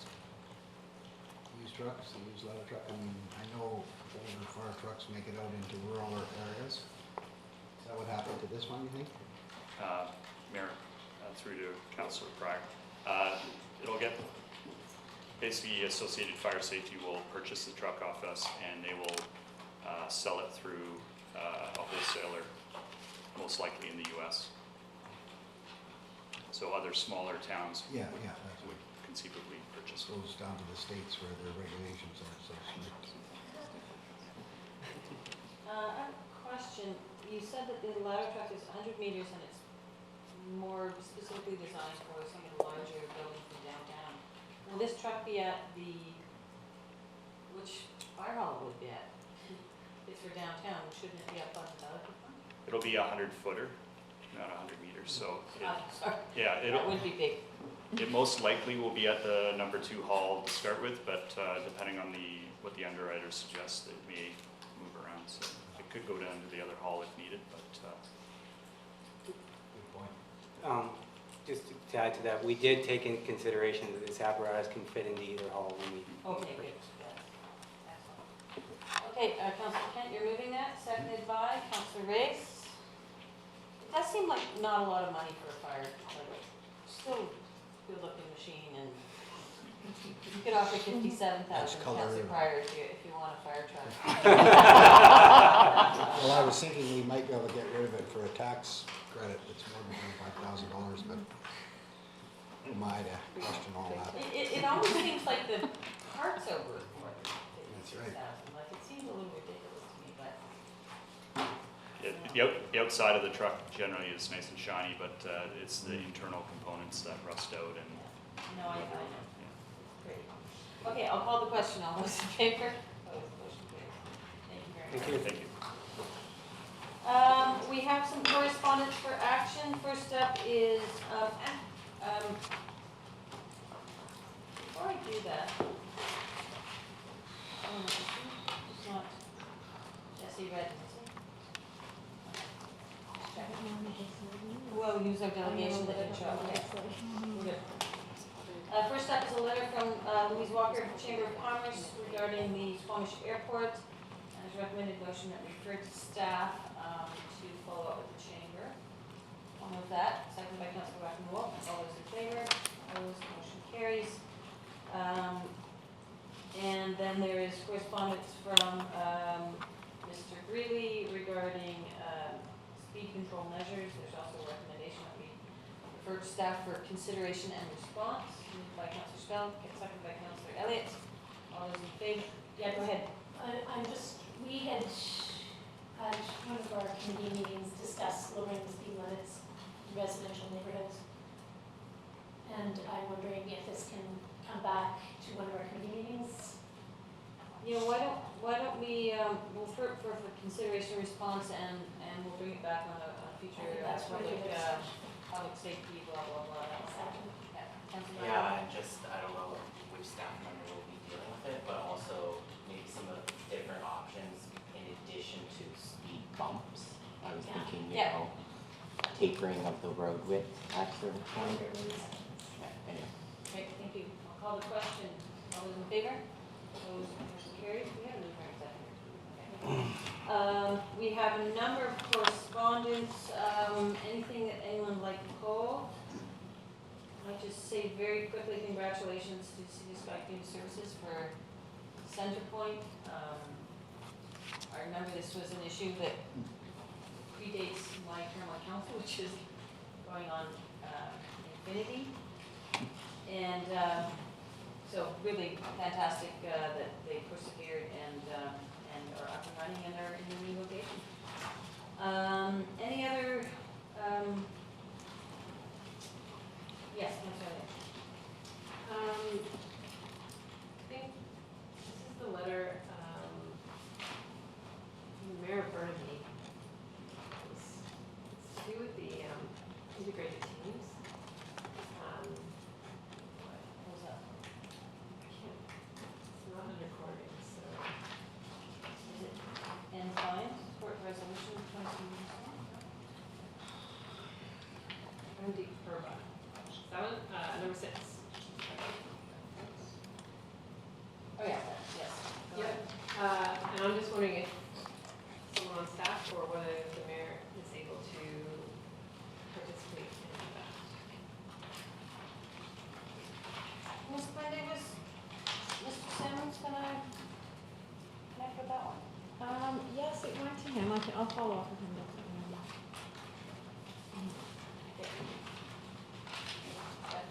Yeah, okay. Just thought it was important for our feedback to be included in that.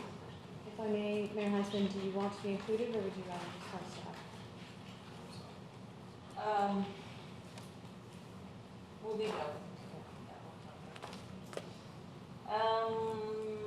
Anything else? Anybody? Lots of correspondence was given away. Yeah, Councilor Scott? On the long-term leases at the Squamish Airport. Oh, that was already the chamber thing. I was thinking something. Okay, I thought maybe I. Thought I maybe I was like, wait a second. Seniors moment, I'm not a senior. Response, yeah. Anybody else? Seeing none, I'll entertain a motion to receive all the correspondence information. Moved by Councilor Ray, second by Councilor Kent. All those in favor? Opposed? Motion carries. Maybe just take this opportunity to, I should acknowledge the letter from Shimizu. Thank you letter. And we also had a delegation here, August. Councilor Reese, acting Mayor Reese and I were at it. I think lots of good interchange, cultural interchange between our communities. I'm going to see that promo. Approval of minutes from the committee of the whole meeting in July. I think the wrong version is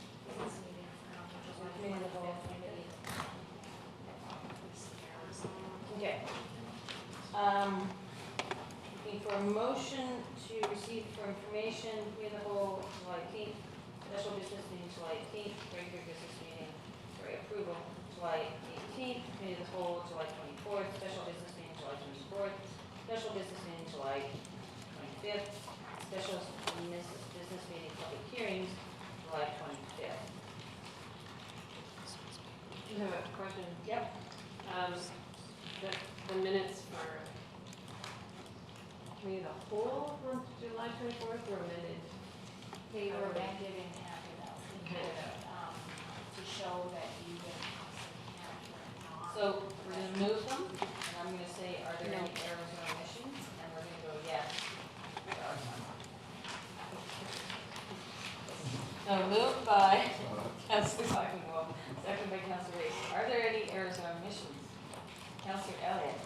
Yes. So we have a new copy of minutes because myself and Councilor Kent were noted as being at the meeting, so we were both absent.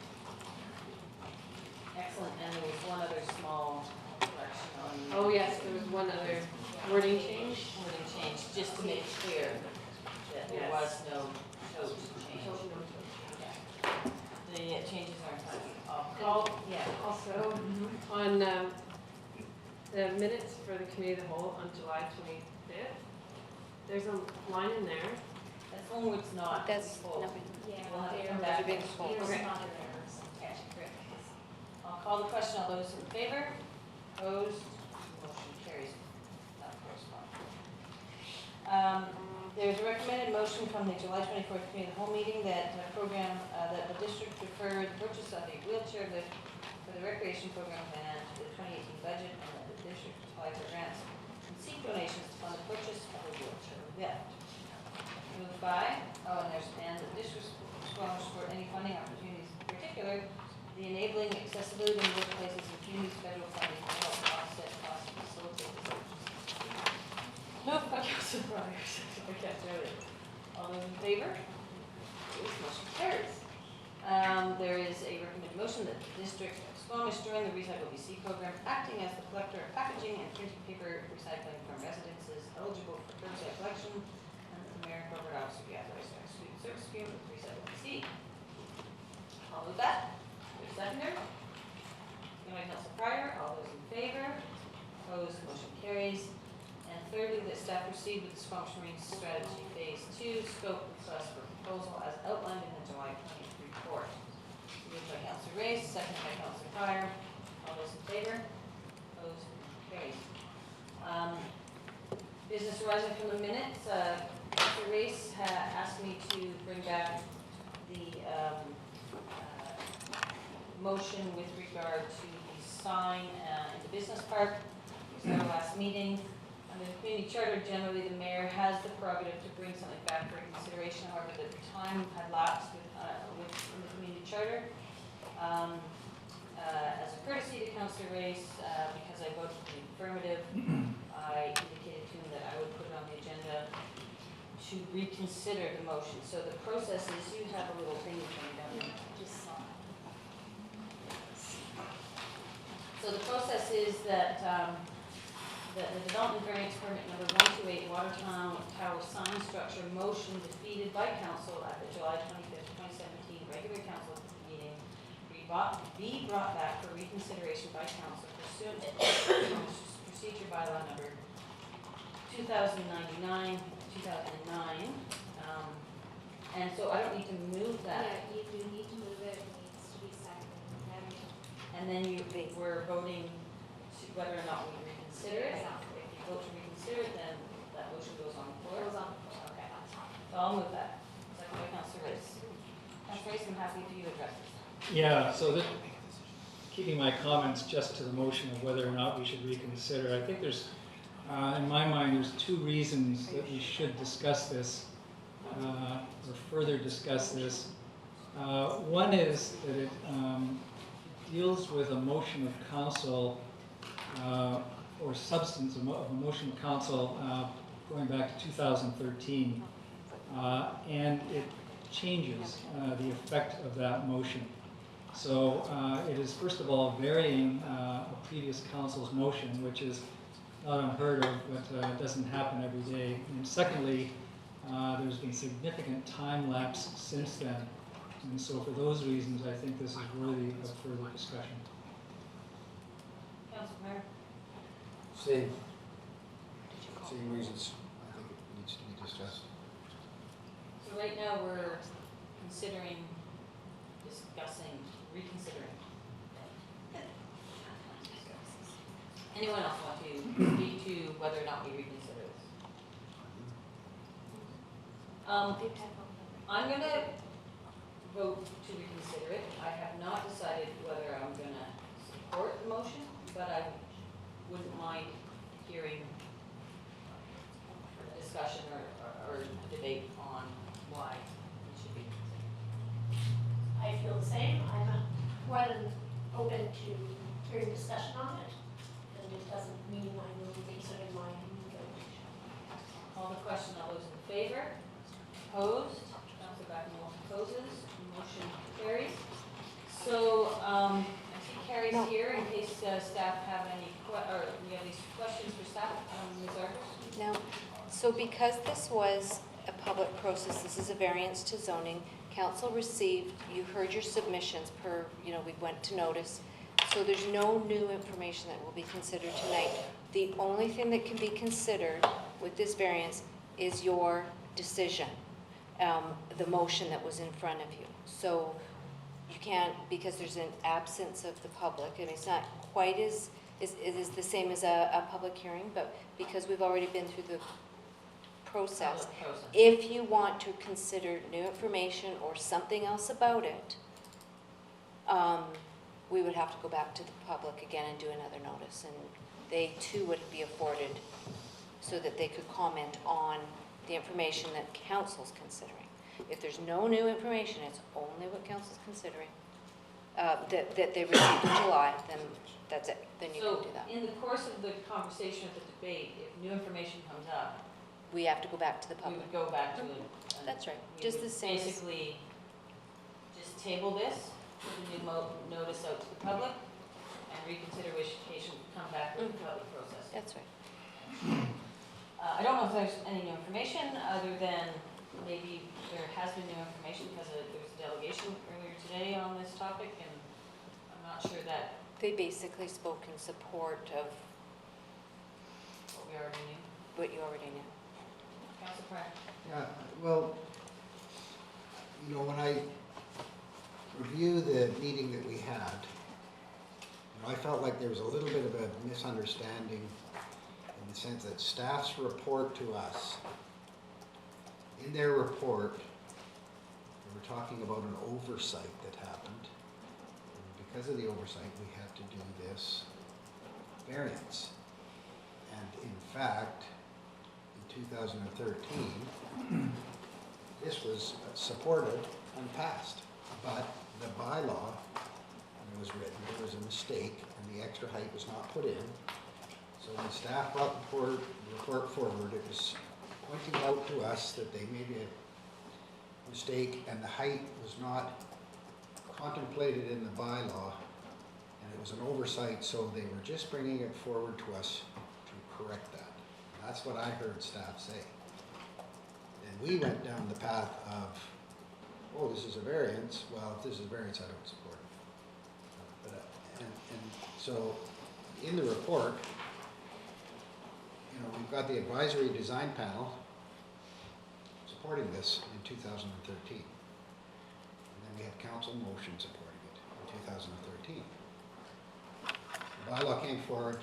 In that bylaw, somebody forgot to put the extra height in, and the bylaw brought forward. And then it comes time to build the thing, and it's like, oh, never got written in. That's what I heard.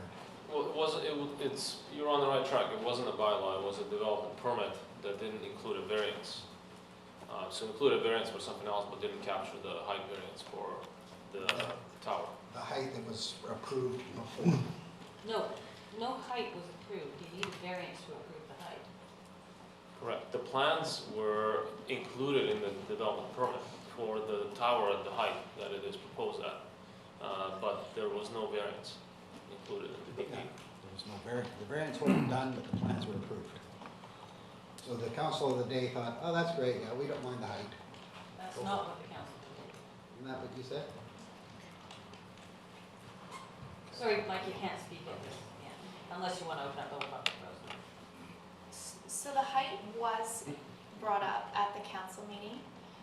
It was understood that this sign they were just varying the sign bylaw, and the height for the sign bylaw is a maximum of 10 meters, and this is at 17.67 meters. So you can vary the sign bylaw through a development permit, and that was what was before council to approve. There was not a specific variance for the height for the zoning bylaw, which is what is now being brought forward to council to discuss now. Okay, so the DP was approved with the height change. It's the zoning bylaw doesn't have the height. Correct. Councilor Reed. Yeah, thank you. And thank you to my colleagues and Mayor Heinzman for bringing this back. You say this in almost 9 years of being a council. This is the first time I've been involved in bringing something back for reconsideration. But this did trouble me. And I'm troubled, and I'll try to confine my comments not to style, because I think we all have different views of the style, but I'm concerned about the process because from my understanding of the process, Councillor Pryor is correct to the extent that, yes, it went through ADP, was endorsed, came forward to council in 2013, and I sat on, of course, and the height and throughout this proceeding has not changed.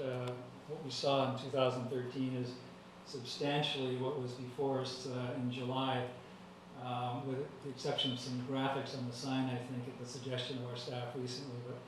But it was interpreted by staff at that time as being just part of the development permit, and when it came forward for the building permit more recently, staff took a look at this, and of course we're talking different staff people, nobody is the same, and took a different view of it and thought that it was not, the previous procedure was not correct, and we want our permits to be technically correct. Fair enough, I understand that, and so it came forward for a variance. And so I understand that on a variance, council has discretion. There's no debate about that. And for me, it's not a question of whether we could make the change and defeat this, but the question is whether we should have done that. So if you think about it, it was, I think it's about 3 weeks shy of 4 years between the time that council initially approved this structure until it came to us at the end of July. This, to me, one of the worst things I think that can happen is when goalposts change. I made that comment, but this is quite significant because what's happened in that 4 years, common sense will tell us, is the proponent has been out there designing this structure, designing the plans, designing this development, and also soliciting tenants. And so everybody has expended resources, spent time, made commitments, relying on what council did in 2013. And to come along and change it at this late date is, to me, the part that is something that we should not do. And there's other things that I think are examples of that, and just the zoning bylaws that we sometimes look at. We typically give approval in principle and third reading, and we usually do not use fourth reading as a second kick at the cat. We usually don't defeat something in fourth reading that passed third reading, providing conditions are met. And there's good reason for that. I mean, it's just better process. It is more user-friendly. It's better for the public, the investor public. People rely on our decision in third reading. They make commitments. They expend resources on studies, etc. And then to pull the rug out from under them in fourth reading is not something that is user-friendly. And I think what we've done here is a similar thing to that. I don't debate that we have the discretion to do this, to vote that thing down, as happened. as I say, I don't think we should have done that, because people would have relied on that decision, and they're not relying on it for a couple of weeks, and we changed it, and so really no harm done. This has been almost 4 years. And so that, to me, makes a significant difference. I think it makes a difference to the proponent, but also, although I don't know their names, and I'm not going to speculate about the relationship between the tenants and the proponent, and contracts and representations that were made, the common sense tells you that people would have made decisions to come and locate in this development based in part upon visibility. That's what this is about. And businesses, some businesses, require visibility. We've been through it with the business park before. We've said it on a couple of occasions that I can recall as a councillor. We want the business park to be visible. It's not supposed to be stuffed off in the trees where nobody can see it. People are there doing business. They rely on visibility from the highway, and we want them to succeed. Because if they don't succeed, they won't come. So I think one of the problems with this, for me, was that this was basically not fair and poor process, and did not treat fairly the applicant or others that would have relied on that decision, such as tenants making the decision to locate there. Second problem I have is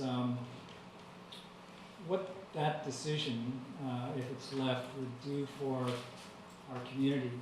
We spend a lot of time and resources and money on economic development. And I've made the comment before that economic development starts in this room with this council. And I sometimes wonder if people really understood what I mean by that. And I don't mean that we make a decision and we instruct staff to go off and carry out a policy. What I mean is that the decisions we make here, if they're not business friendly, if they're not investor friendly, are going to impact this community. People will not come. And I'm not suggesting we give them everything they want, but I think we have to treat them fairly. Otherwise, all that money and all those resources and so forth is just for naught. We might as well not even bother, because we will have a reputation of being not business friendly. That meeting we had in July, I heard concerns about this would set a bad precedent. As you know, I spent my working life in the legal profession, and in the legal profession, in our legal system, if a higher court makes a decision, it binds a lower court. They are bound to follow that decision. That's not the case here. That's not the kind of precedent this sets. We got another application like this next week, we can say no, we don't like it. We are not bound to follow this. And in fact, because of what happened in July, and regardless of what happens tonight, I think if somebody did make an application next week or next month for something similar that's oversized, I'm sure staff would alert them to the fact the council may not be on side with this, and so plan accordingly. So I don't think this does set a precedent at all. We still have the power, the next application, to do what we want. The difference would be that the next application would not have had 4 years to rely on a decision we haven't made yet. It would not hurt them if we turned it down. This one is different. This can cause harm. And so it's for these reasons that I urge you to consider or reconsider this and support this development variance permit. Thank you. I have a lot to say about it. An 18-meter sign is not economic development. Having signage is economic development.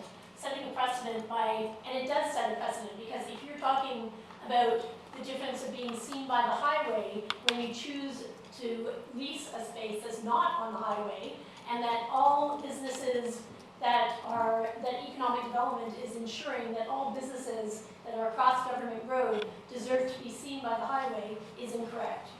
10.86 meters is 0.68 meters is our maximum allowable height for a reason, and building a 18-meter tall tower that has no other use except for advertising does set precedents in our community. It is not an economic development decision. It is a community-friendly business decision that ensures that the rest of the community has equitable access to advertising and is not put behind an 18-meter tall proposed height sign that serves no other purpose except for advertising. In the day of digital marketing availability, it is not the make or break point of a business to be advertised to on a back road and ensure visibility from the highway. I think that sets an incredibly bad precedent.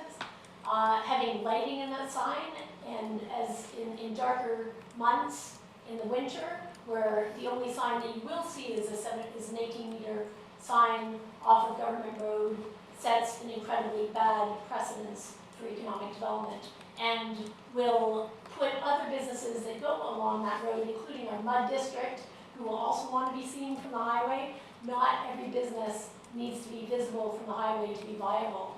And having a sign that is wood and designed by community members at almost 11 meters also creates economic development, and I think this sign can be designed well and with Timberframe and by the same company, but just a little bit smaller that actually fits into our maximum allowable sign bylaw. I don't think that changing this decision, oftentimes we get to fourth reading and you can see something that may be bad for the community at fourth reading, which is why we had 4 readings.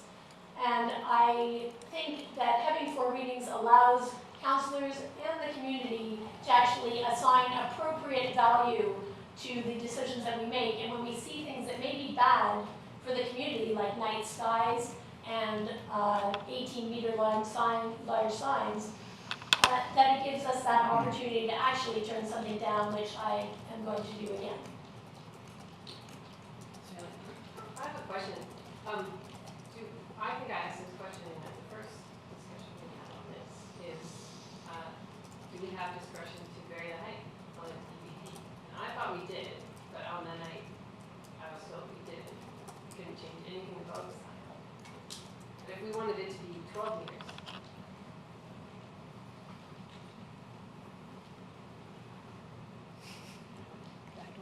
That's a good question. The application is for 17.67 meters, so that's what was requested. If anything other than that is approved in a permit, I'm not sure if council can do that. I think it's a black and white, it's a yes or no with the variance, because it's an application by an applicant.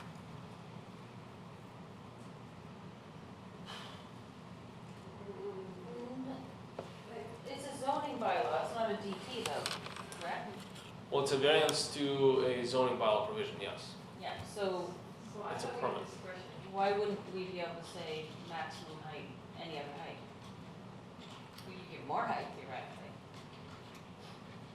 Because, and again, I'm somewhat uneducated opinion is that's not what was requested by the application. So the applicant has paid money, put plans together, put them forward for council's evaluation.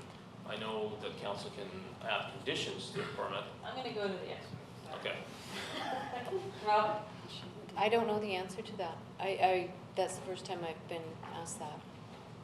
I'm sorry. It might not be relevant to the decision, but I think it's worthwhile. Yeah, I can go and see if I can look it up and see. Mr. Buxton, are you the expert?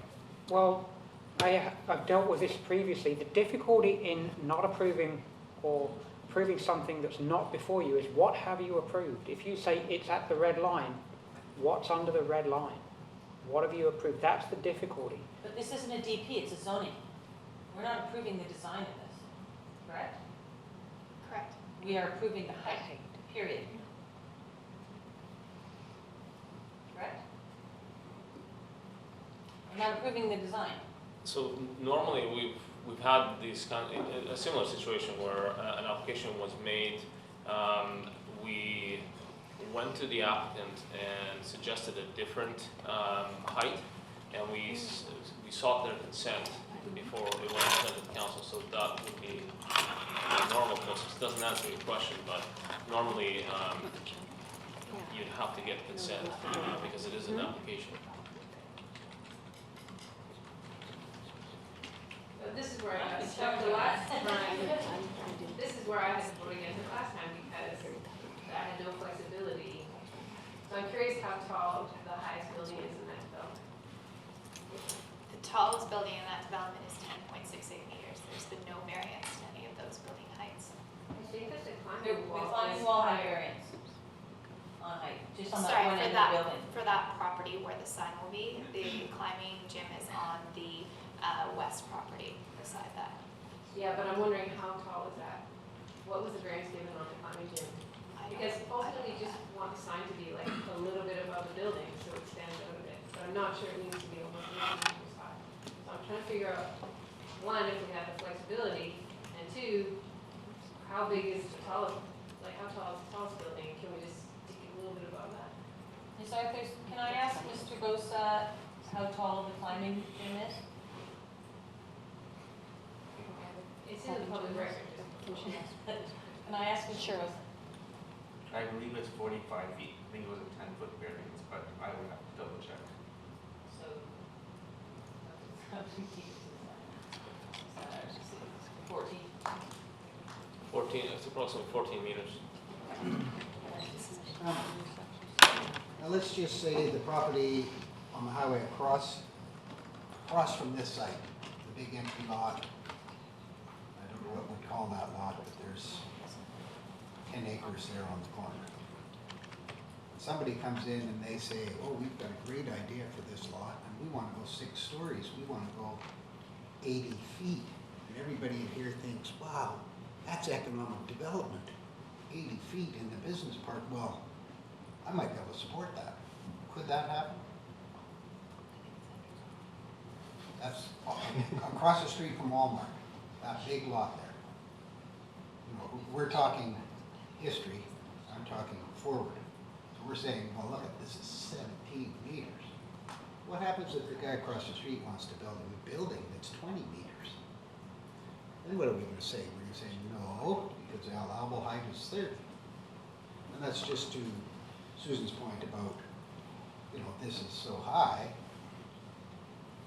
But I mean, I've heard lots of people come in. I mean, we've got 8 stories before. We're dealing in hypotheticals. Any developer can come and ask for variance. Okay, well, I just wanted to make that point, but could that happen? Yes, of course it can happen. For a rezoning process, So probably. then that sign's not even high as those buildings, the new ones. The new ones that haven't. That's better. Okay. Let's try to stay on topic. Councillor Chappelle. Thank you. Yeah, I think that talking about building height is different than, if you want to put employment in here, I might have a different view, but this is just purely advertising.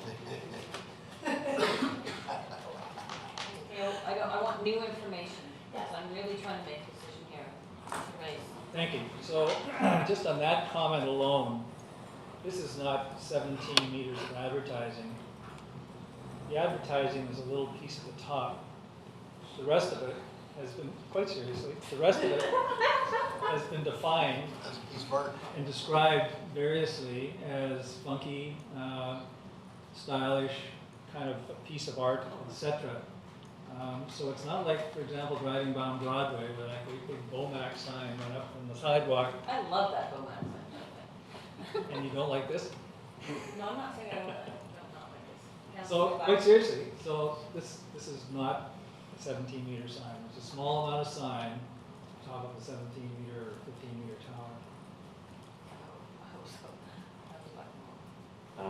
So my thought process on this is that, you know, one of our key advantages as a town is our unique identity, and that includes being a mountain resort and mountain natural space that is differentiated from other suburban highway strip areas. And I think further incursion into that, which is what this sign represents, I think that's very, very problematic. And I don't have a problem with the sign. I mean, it's just the height. That was my only issue. If this thing came to me, you know, at a 10-meter height, no problem. And I would venture to say and ask everyone to consider the fact that In contrast to a lot of other intersections, because it's a roundabout, it's a very wide open space, and your sight lines are actually quite a bit better than most other intersections from the highway. So I would be pretty confident that the sign would still, even at the 10 meter that is allowable, you know, serve its purpose, which is to show that you know, this is an area. And we also have those signs on the highway that say, you know, Squamish business area and all of that stuff too. So I don't think that you know, this is one of the challenges that you face when you start to put in retail uses in what ostensibly should be more of a light industrial area. If you need highway frontage, then you need to purchase highway frontage. And so that's my perspective on it. And as a result of that, I don't think I can go for that kind of that variance, you know, to 17 meters. I mean, that's a three-story sign. Think about that.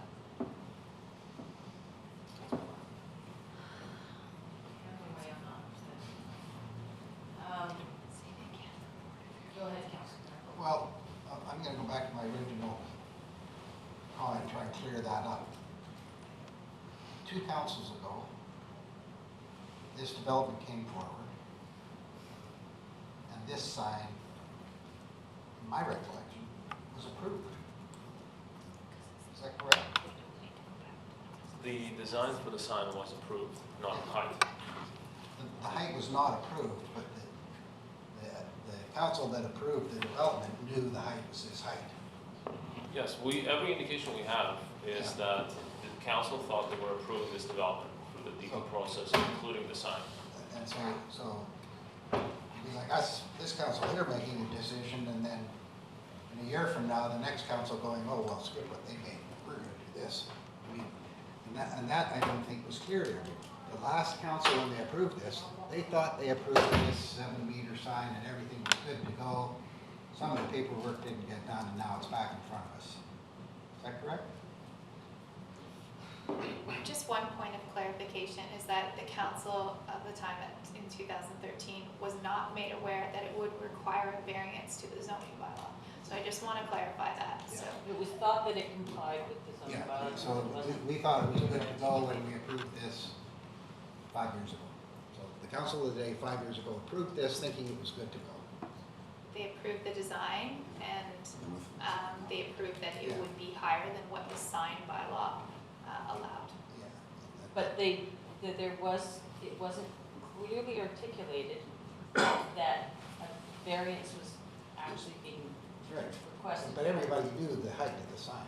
But if something's presented to you as here's the sign, it fits with the zoning bylaw, you might go, okay. But here's the sign, it doesn't fit with the zoning bylaw, you might go, No, here's the sign, it's 17 meters. Here's the development, and everyone goes, yeah, we like that, I remember. But if it's not articulated clearly that it doesn't, that the height variance isn't in concert with the zoning variant, the zoning bylaw, it reflects differently on your deliberation factor. I'm not arguing one way or the other, I'm just saying, back then, council members may have thought that it fit in with the zoning bylaw, and therefore it was an acceptable height variance on the sign bylaw. But it doesn't fit in with the zoning bylaw. Yeah, I still think everyone approved it knowing it was that high. I like how you put yourself in other people's minds. Councilor Powell. I would agree with Councilor Blackmore's sentiments, and I just think about losing the map, having the first thing that catches your eye be advertising in a mountain community, plus this area is becoming quite a craft brewery district and craft beverage district. The value in people traveling through that area is having a mountain view and being able to enjoy that area with that mountain view without it being, without it having a massive advertising tower. And it isn't, I don't mind the design, I appreciate the wood and the timber frame. I just think it should be within the maximum allowable height. Another question. Are we allowed to add conditions to a DEP? Yes. So we can approve with the condition that the developer brings back a shorter version? Not if we give the height variance. With the condition if the condition is 12 meters, I don't know. I'm still really struggling with the fact that we have no discretion here. We do, we say yes or no. Well, that's, They can come back with a that doesn't feel like discretion. Miss Arthurs.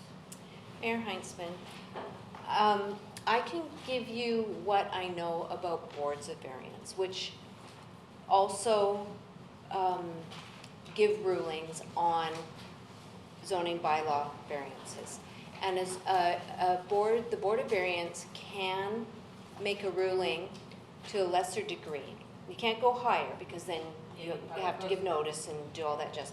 But they can give variances to a lesser degree without, as long as it's acceptable to the applicant. So then the applicant can choose yes or no to do that. One would assume that that would extend to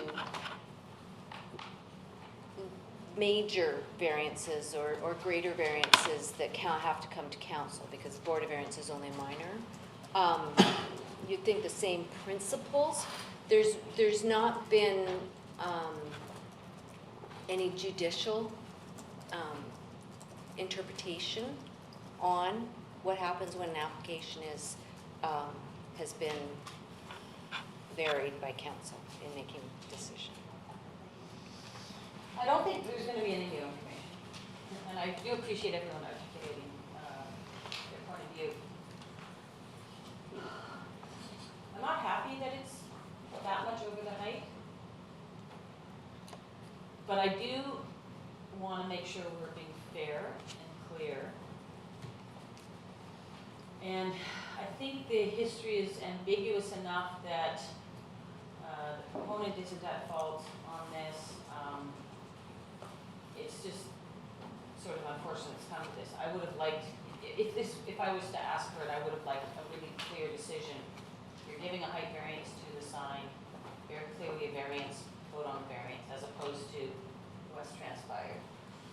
That said, I do like the design. I think if this was, I just drove across Canada one way and the States the other way, and boy, there are some ugly signs out there. And some really tall, ugly signs. If this was a really tall, ugly sign, it would be a really easy decision. But I think generally it's a really cool structure. And I don't like the confusion of the past interfering with our ability to be fair. So I'm going to support the variance. Councilor I'm just going to keep it brief. I think Doug's opening remarks were eloquent and very succinct. And long. And long. Yeah. Election's not very But I just want to say this. I think it sends, to not approve, given the past history, I think it sends the business community a sign of our process inconsistency. That's all I'm saying. Councilor Carr. Yes, and I also remember it, and so I think we're just following through with a decision that was made a long time ago, and I do think that big city, that big block across the street will have a 6-story building on it, so this sign will be dwarfed.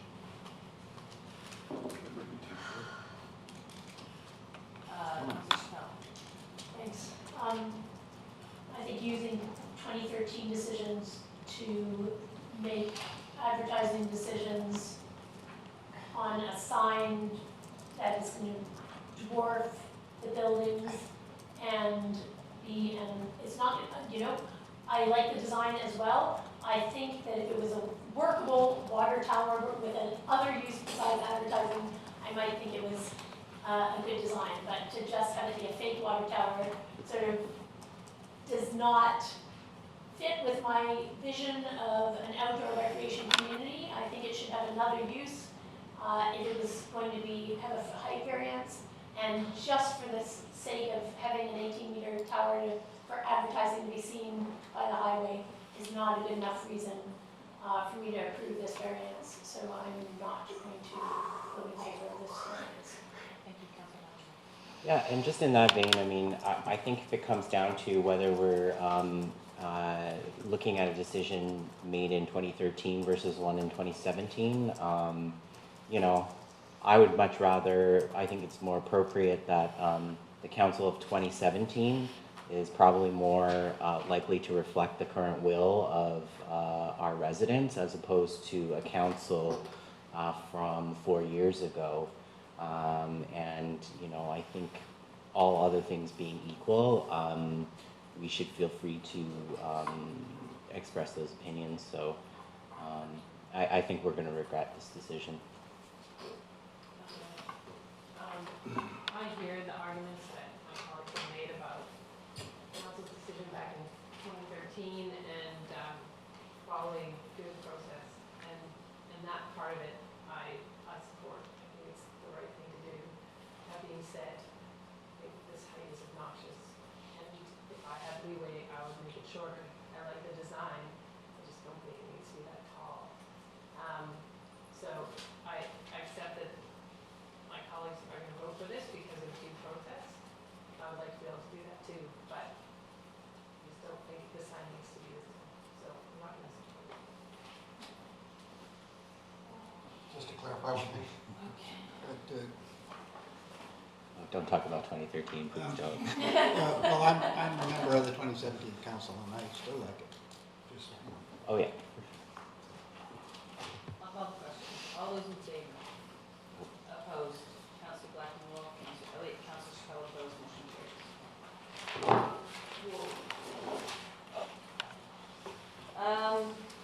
Where are we? Minutes.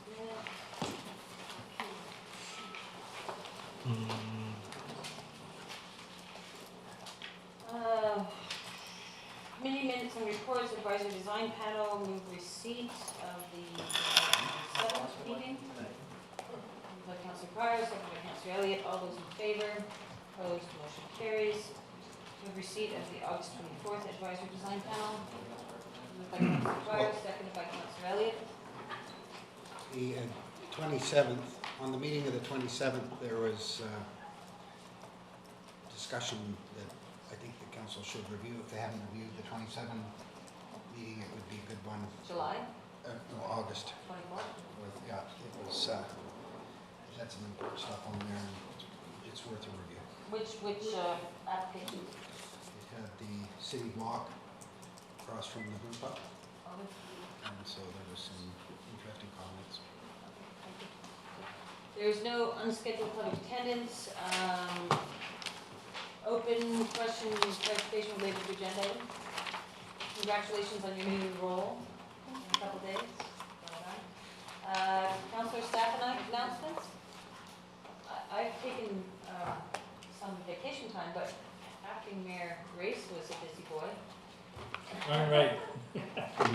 Actually, I was the acting mayor in August, and it is a generally quieter month. There's no council meetings, of course.